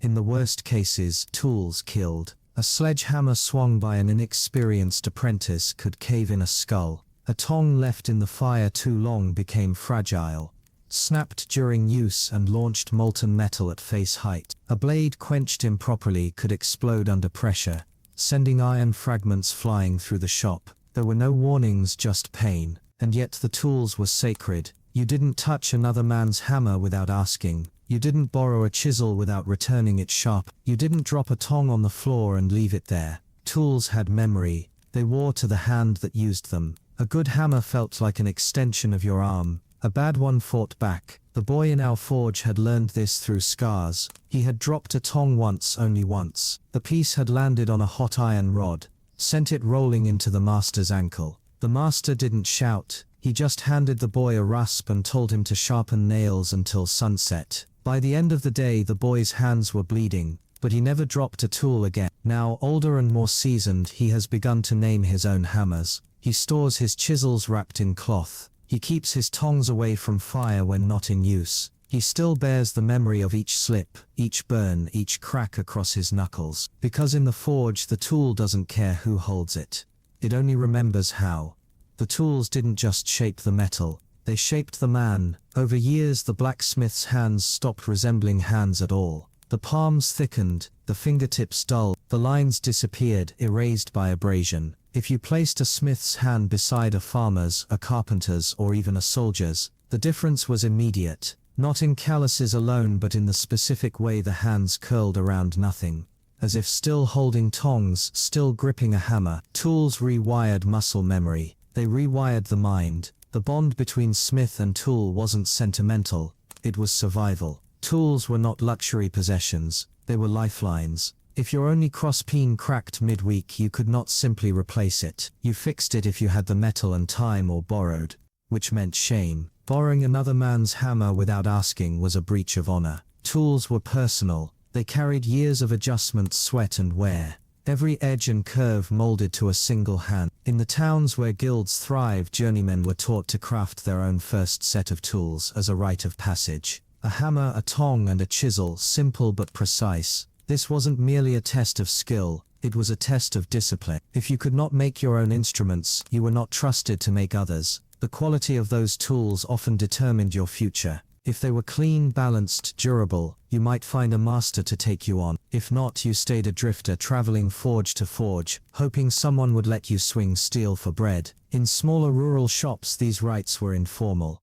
A boy might inherit his master's broken tools, reshaping them slowly during stolen hours. Others scavenged from abandoned forges, melted old files into new punches. It was rare, but some smiths marked their tools with iron stamps, initials, crosses or symbols to claim them. These were not flourishes, they were protection. Tools got stolen, apprentices disappeared, forges were robbed. A stamped hammer might one day prove who you were. There were deeper stories too. In some cultures, the forge was considered sacred, not just because of the fire, but because of the tools within. In Slavic folklore, it was said that a blacksmith's hammer absorbed part of his soul. If the smith died, his hammer had to be buried or melted down. Otherwise his ghost would return, hammering through the night. In parts of Ireland, widows were known to throw their husbands' tools into rivers to prevent them from being used against the family. Whether out of fear, grief, or respect, tools were never seen as just objects. Even among the living, tools had reputations. Some hammers were said to be unlucky, cursed by a death or accident. Others were considered sweet, forging smoother lines, sharper edges. Smiths argued about tool temperament like scholars debated scripture.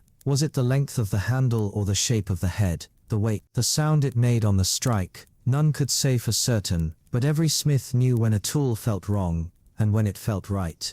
That feeling often meant the difference between life and injury. A good pair of tongs held steady even with the weight of a long blade. A poorly aligned pair might wobble just enough to slip. One slip and you didn't just drop the workpiece, you could lose control of the fire. One slip and the iron fell into your lap, or your apprentice's. The apprentice in our story knows this now. He's no longer a child. His arms are lean and scarred. He no longer reaches instinctively for the master's tools. He has his own rack now, fewer in number, cruder in shape, but dependable. He built his hammer from a broken sledge, reshaped the head, carved the handle from seasoned ash. It's ugly, unbalanced, but it's his. He calls it whisper, because it doesn't ring as loudly as the others but strikes truer. He knows every nick in its edge, every burn mark on the shaft. He wraps it in cloth during rain, oils it with lard once a week. Not out of vanity but out of necessity. It's not a hammer, it's a companion. The apprentice also knows the cost of failure. 2 winters ago he watched a journeyman new to the region drop a hot chisel into the quenching barrel too quickly. It shattered on contact, spraying boiling water and metal flakes across the room. One shard lodged in a boy's cheek. He screamed once, then passed out. The master didn't shout. He picked up the broken tool, handed it to the journeyman and told him to fix it. The injured boy healed mostly, but the scar still shows when he smiles. Stories like these aren't dramatic exceptions, they're routine. There is no record of how many smiths lost toes to dropped blades, or fingers to faulty tongs, or eyes to exploding steel. No insurance, no clerical record. Only the silence afterward and the quick sweep of ash over the blood. The forge doesn't stop, the work doesn't wait. Over time the forge becomes a museum of quiet survival. Tools with filed edges, handles worn to the shape of one hand, a tong with a bent tooth that still grips like new, a chisel sharpened so many times it's now the length of a finger. Nothing is thrown away until it's absolutely useless. Even then, the steel is melted down and reborn. Because in the forge, nothing dies. It transforms. The boy, now a man in the eyes of the craft, walks with a slight limp, an old injury from a hammer dropped during winter. But his hands are steady, his grip firm, and when he picks up his hammer it does not betray him. The tool remembers, so does he. Chapter 8. The Weapons Contract. When the king comes calling, it always began the same way. Boots. Dozens of them. Heavy, dust-caked, lined with iron studs. Men arriving in formation, not soldiers on campaign but messengers, armorers and tax officials. They didn't ask, they didn't warn, they came with scrolls bearing royal seals, lists of numbers, dates and demands. Sometimes they brought gold, more often they brought threats. You are hereby required to provide 78 arrowheads by this Sunday, and a dozen pike heads, and 3 swords tempered, signed by the Lord Constable on behalf of His Grace the King. The village blacksmith wasn't part of the army. He wasn't paid like a soldier or protected like a knight. But when war came knocking, his forge became a battlefield. The king needed weapons. The king always needed weapons. And the village smith, already pressed thin by farmers, farriers and wheelwrights, was expected to drop everything and become a war machine. This was not just inconvenient, it was dangerous, because in the world of feudal contracts, failure wasn't a delay, it was disobedient, and disobedience, especially in times of war, was treason. The royal demands were rarely realistic. A dozen blades in 5 days, 200 nails for siege ladders, axle brackets for war wagons, horseshoes for cavalry mounts, different sizes, different weights, all forged by hand. The smith had to guess at what the army meant by lightweight or sharpened. There were no blueprints, only expectations, and if a knight returned with a broken weapon, it was the smith who paid. He didn't work alone. When conscription orders came in, the whole village felt. Apprentices were pulled from daily duties and thrown into unfamiliar roles. A boy who had never shaped more than a nail was suddenly assigned to flatten arrowhead blanks. A journeyman who specialized in hinges now had to harden axe heads. Precision was sacrificed for volume. Rest disappeared entirely. The forge changed overnight. It no longer rang with the steady rhythm of day-to-day work. Now it roared, screamed, and bellowed. Fires were stoked from dawn until midnight. Bellows wheezed from overuse. Hammers cracked from overstriking. The air was choked with grit, smoke, and panic.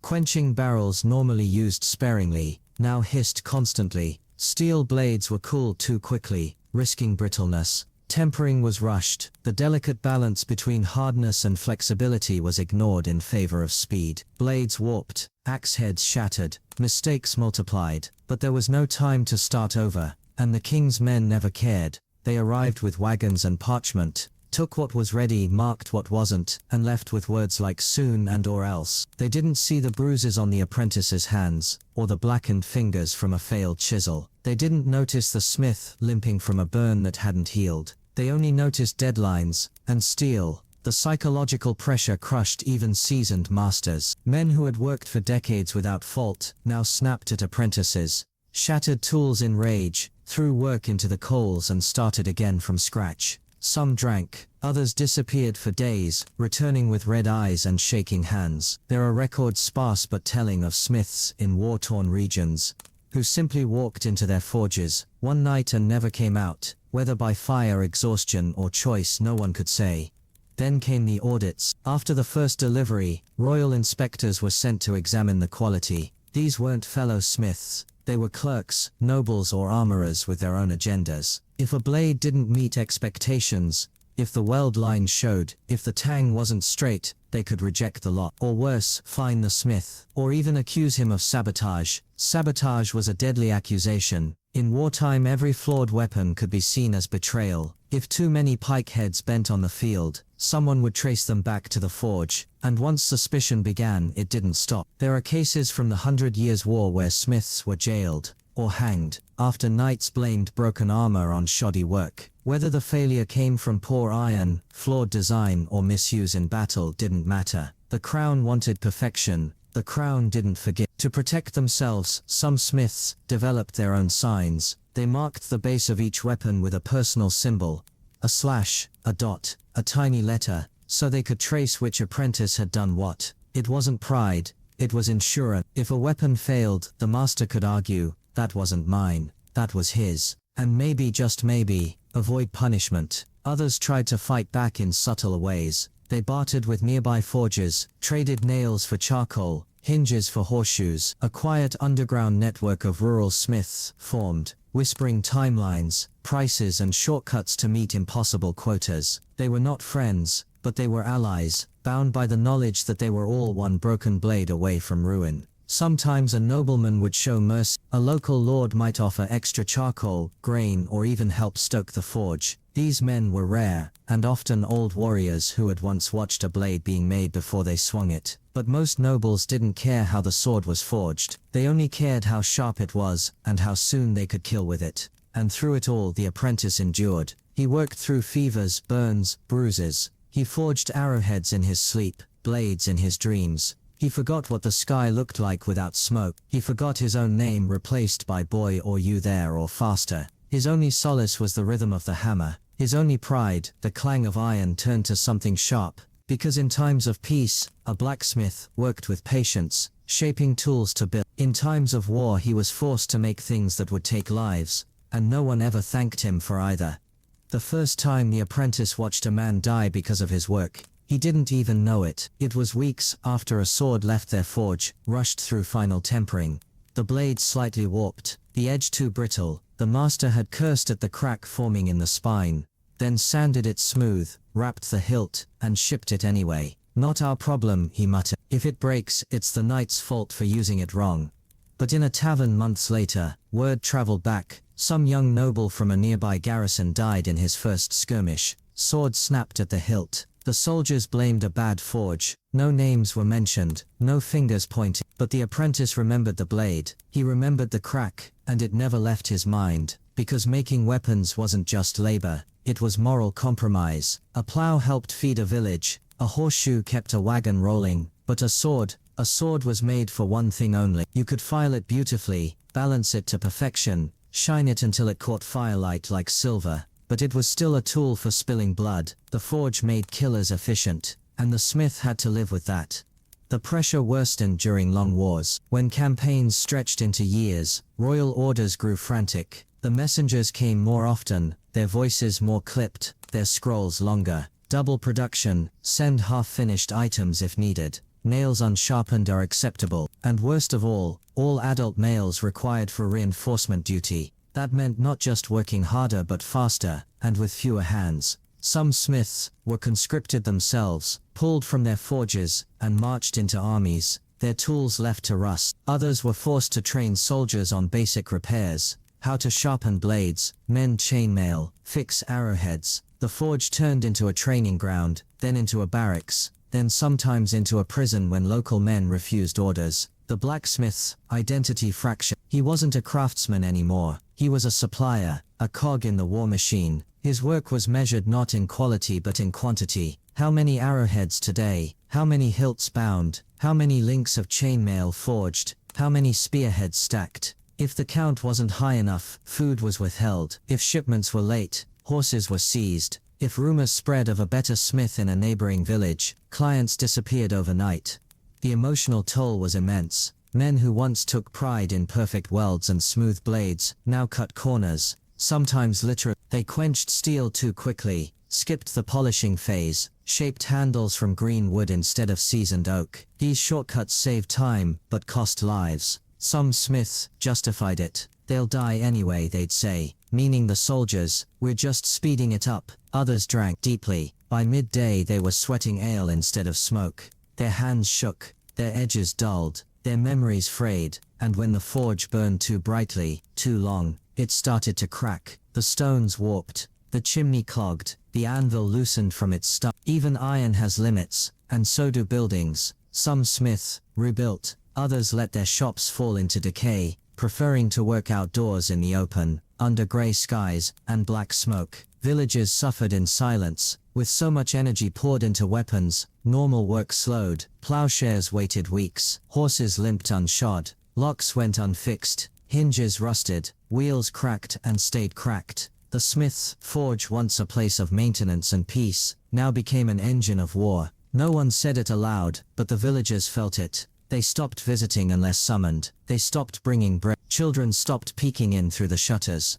The apprentice felt it too. He no longer smiled when he shaped blades. He no longer asked what they were for. He simply did what he was told. His fingers moved from habit, not hope. His eyes burned not just from smoke, but from something deeper. Guilt, fatigue, the fading memory of why he started forging in the first place. Then came the quiet horror. The rejected blades returned. Sometimes they came back not as blades, but as fragments. Snapped swords, dented helms, warped spearheads. They arrived in blood-stained sacks, often accompanied by terse notes. Too soft, bad edge, fix before next week. No names, no explanations, just failure. Some bore notations in Latin, culpa fabricatoris, the fault of the maker. And when a smith saw those words, he didn't sleep.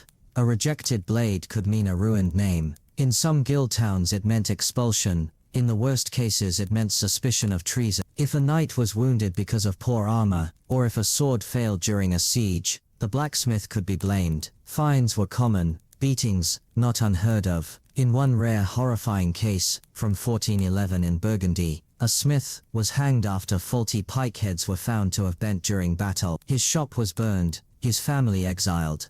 This fear drove secrecy. Techniques were hidden, apprentices were silenced. Recipes for steel blends were guarded like family heirlooms. Some smiths lied about sources of iron, others mixed slag into weapons just to meet quotas. Every man did what he had to do, not for money, not for glory, but for survival. There were no medals for blacksmiths, no names carved on walls, no chants or songs. A soldier might be remembered for bravery, a knight for conquest, but the man who shaped the blade, the one who gave it form, was forgotten the moment the weapon left the forge. The apprentice didn't ask for thanks, but he did hope once that someone might return with a story. Your sword saved me, that axe held strong. It never happened. Instead, the wagons came again. Another order, another deadline, another sleepless week of hammering shapes that would fly across fields, pierce lungs, and vanish into history. And through it all the fire burned, the bellows groaned, and the hammer sang a song the world never listened to. But the blacksmith did, every day, every night, because in war even silence has a sound. Chapter 9. Sweat and Soot. Women in the Smithy.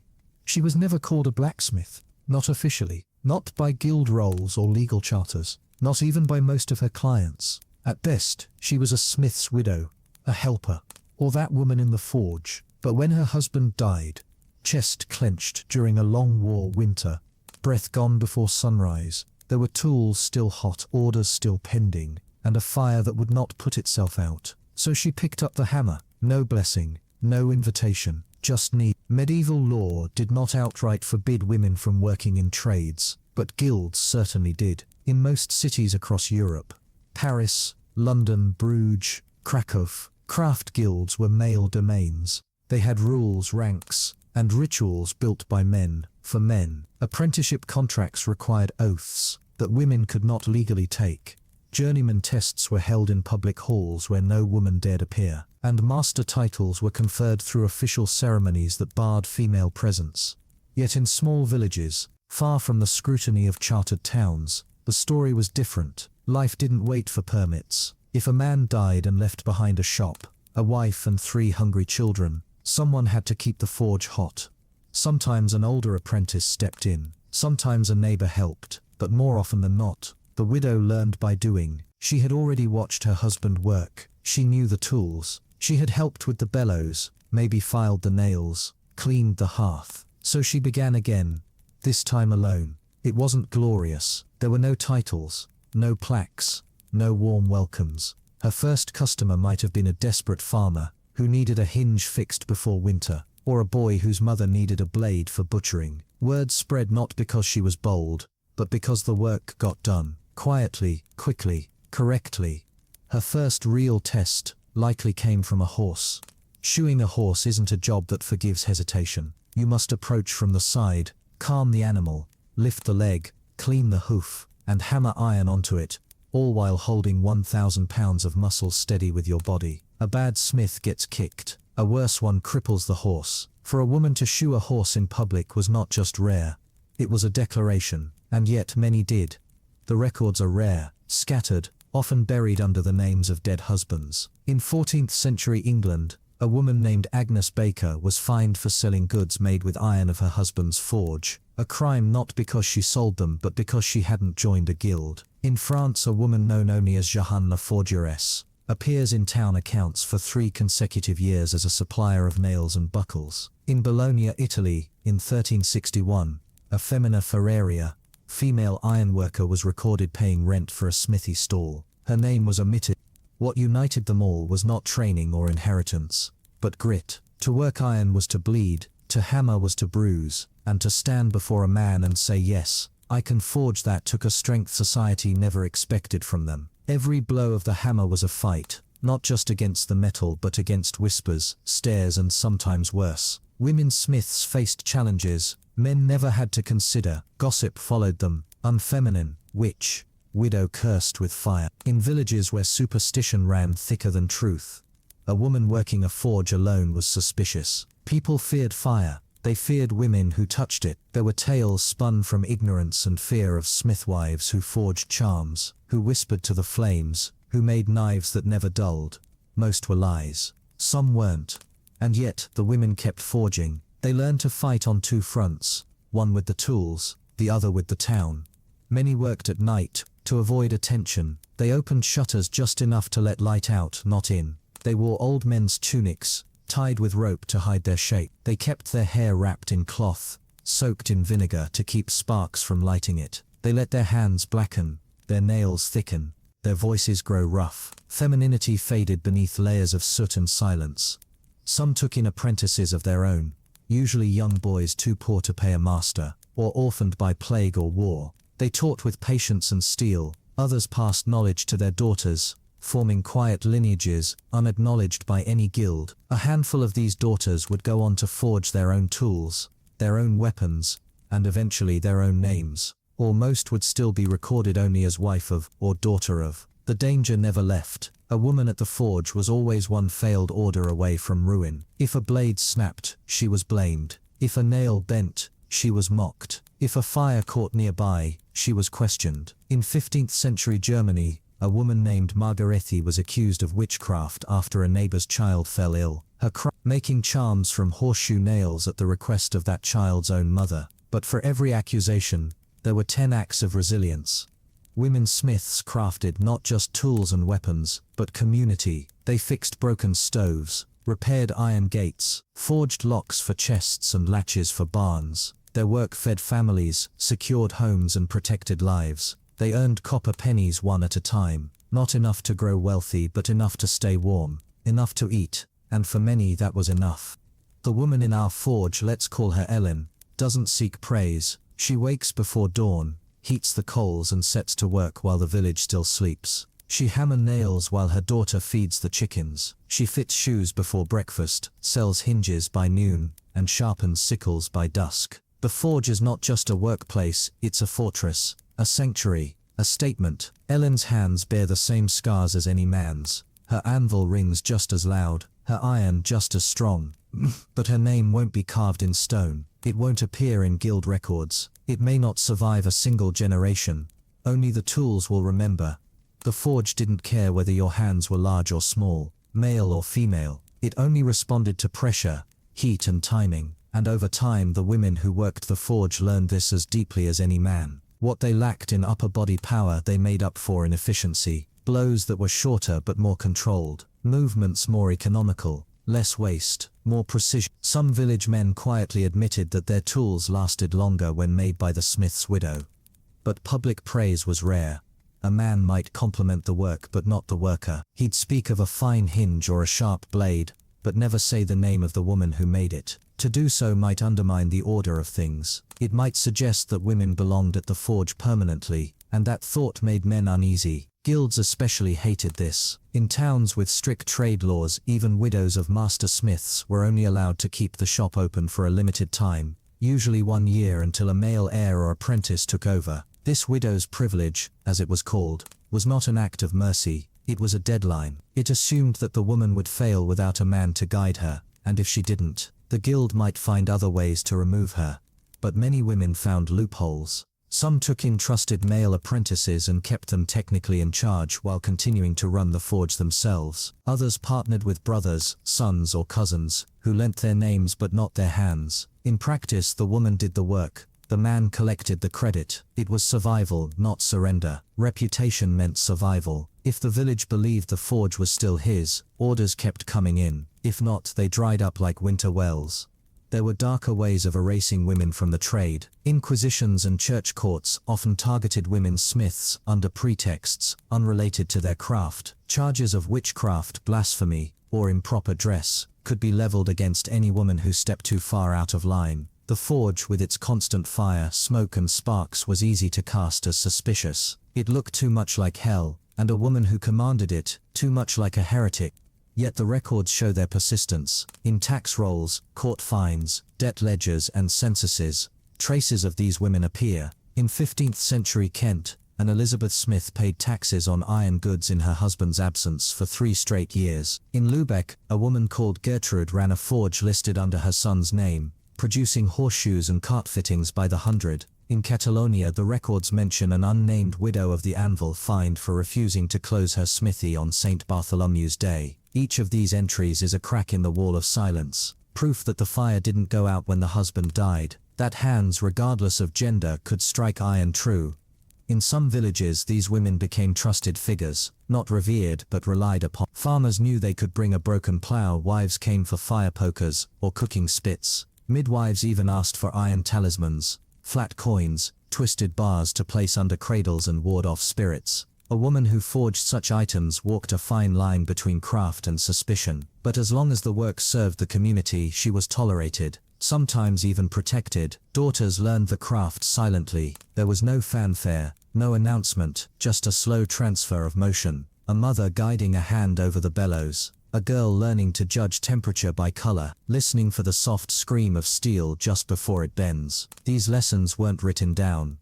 They were passed through sweat and time, a language made of rhythm, heat and silence. These daughters might never take over the forge themselves. Many were married off young. Some continued the craft in secret, forging nails and hooks beside their husbands' carpentry. A few opened their own smithies under false names, in distant towns, always with the risk of exposure, but the knowledge endured. There were even whispers, though rarely confirmed, of all women forgers. Traveling sisters perhaps, or widows who banded together after war or plague. They set up temporary shops near marketplaces, working under a man's banner but keeping the hammers in their own hands. These stories often ended abruptly, a fire, a raid, a disappearance, but they burned bright in village memory, symbols of defiance, courage and quiet skill. And through it all the forge remained the same. It didn't judge, it only demanded fuel, focus, strength. You couldn't lie to fire, either you learned how to shape the iron, or it burned you. The women learned, their bodies bore the proof, forearms corded with muscle, shoulders hardened from swinging hammers, fingers lined with scars, burn marks on arms, soot embedded in every wrinkle, their clothes never quite clean, their hair forever carrying the scent of smoke, the same battle marks men bore, but unspoken, unnoticed. By the end of her life, Ellen, the woman we met, no longer heard the hammer ring. Her hearing, like many smiths, faded with time. Her eyes dimmed from staring into flame, but her hands never forgot. In her final winter too stiff to hammer, she still rose each morning to tend the fire, to teach her granddaughter the proper angle for flattening iron. The village no longer questioned her. She had earned her silence. And when she passed, the forge was called for 2 days, not out of mourning, out of respect. Then quietly the girl began again. No fanfare, no charter, no guild badge, just flame, hammer, iron, and another woman, unseen but unyielding, shaping the world one blow at a time. Chapter 10. The fire sleeps last, death in the forge. There was no retirement for the blacksmith, no pension, no rest, no golden sunset years with time to reflect. His hands didn't forget how to hammer, his shoulders didn't forget how to swing, but his body in time betrayed him. Slowly, cruelly, not all at once, like a knight dying on the battlefield, but drip by drip, burn by burn. The first betrayal was a smith spent his life inhaling coal dust, wood smoke, iron filings. Day after day, year after year, he drew in the poison of his own labor. In youth it barely registered, a cough, a sting in the throat, a blackened spit. But by 50, his lungs wheezed like old bellows. He'd lie in bed hearing the rasp of every breath, as if the forge had crawled inside him and refused to leave. Then came the joints. Hammering wasn't just about strength, it was about rhythm, recoil, and precision. But when the wrists stiffened and the elbows burned, the blows lost their truth. Anvils felt heavier, tools slipped more often. The fire didn't wait, the metal cooled faster than his fingers could move. A bad day meant lost iron, a worse day meant injuries. Still he kept working, because the forge didn't stop. The village still needed nails, the farmer still needed his plowshod, the knight's horse still limped to his door needing shoes, and if the blacksmith couldn't rise from bed, if his hand trembled, if he dropped the hammer, he simply picked it up again. No one was coming to replace him, he was the fire, and until the last breath, he burned. Some tried to train replacements, sons, apprentices, a neighbor's boy, but training took time, energy, patience, and many old smiths had none left. Others had no one at all, no family, no heirs, just them and the forge, and so they worked, until one day they didn't. The most common end, collapse. Quietly at the anvil, mid-swing or between tasks, there are stories, hundreds of them, of smiths found with one hand on the hammer and the other on their chest. Not dramatic, just still, the fire still glowing behind them, the last piece of iron half-shaped. Sometimes the hammer slipped from their fingers onto the dirt, echoing in the silence of a shop that had never known peace. But others went differently, slower, sadder. Some developed tremors so severe they couldn't grip tools. They became ghosts in their own forge, sitting in corners, watching apprentices hammer, unable to resist correcting them, but too weak to demonstrate. Their voices rasped, their legs swelled, their skin burned without warning. They forgot names, forgot the day, forgot which tool did what, but never the rhythm. Even when memory failed, the body remembered. Old men tapped their thighs to a phantom hammer rhythm. They traced outlines of tongs in the air. They mumbled to no one, eyes fixed on imaginary iron. The forge was burned into them. It lived longer than they did. And when death came, it was rarely noticed beyond the village. No funeral processions, no church bells unless they were guild-affiliated, which most village smiths were not. Sometimes a priest said a few words, sometimes not. Neighbors paid their respects with loaves of bread, jars of lard, or a helping hand to close the shutters. The forge doors were shut, the fire allowed to die, and the silence rang louder than any hammer had. But in a few cases, a different ritual unfolded. A tool was buried with the body, not always publicly, not always legally, but often. A hammer slipped into the coffin, a chisel placed beneath the pillow, a tong left under the body, not for wealth or status, but for memory, for legacy, for respect, to say this man shaped the world, even if the world forgot his name. Some legends grew around these burials. In the Balkans it was whispered that if a blacksmith's hammer was buried too deep, he wouldn't find peace, that the sound of his ghost hammering would echo through the village for nights. In Saxon England, smiths' ashes were sometimes scattered on forge stones to feed the fire that fed them. In remote Irish villages, it was said that the spirit of a dead smith would bless or curse the next one who took up his anvil, depending on how well he tended the tools. Superstition or not, these stories mattered. They gave weight to the hammer even after death. Because the truth was this: the forge didn't belong to the blacksmith. He borrowed it, inherited it, maintained it, then left it behind. And if someone came after him, a son, a stranger, a widow, a girl with soot on her cheeks, they had to learn not just how to shape iron, but how to carry the silence he left behind. Some never stepped into the shop again. The tools rusted, the fire pit filled with ash, vines crept through the shutter cracks, and the village forgot. But in others the fire was relit. Slowly, carefully, a new hand took up the hammer, felt its weight, remembered the old man's movements, and began again, because the fire never truly dies, it just wakes. The anvil doesn't cry, it doesn't mourn, it simply waits. When a blacksmith dies, the forge becomes a kind of tomb, not of stone or silence, but of memory. Every burn mark on the wood, every dent in the workbench, every soot-covered nail tucked in the corner, these are the relics of a life lived by flame, but relics without witnesses. Because once the smith is gone, the world moves quickly to forget him. Villagers return to their lives. The farmer finds another town's smith. The knight turns to a noble's forge. Children peer into the shuttered shop, whispering ghost stories, and tools begin their slow descent into rust. First the bellows collapse, the leather eaten by mice and mold. Then the hammers, once polished smooth by decades of use, grow rough with orange flecks. Finally the fire pit fills with rainwater, and the last ashes of the smith's life dissolve into mud. But sometimes someone remembers, a grandchild, a former apprentice, a wandering laborer, who once helped stack nails during a war order. They return, brush off the dust and look around with reverence. Not because the man was famous, but because his work touched them. Quietly, without ceremony, they lift a tool and feel its balance. They smell the ghost of coal in the air. And they wonder how many lives this forgotten forge once touched. This is the true legacy of the blacksmith.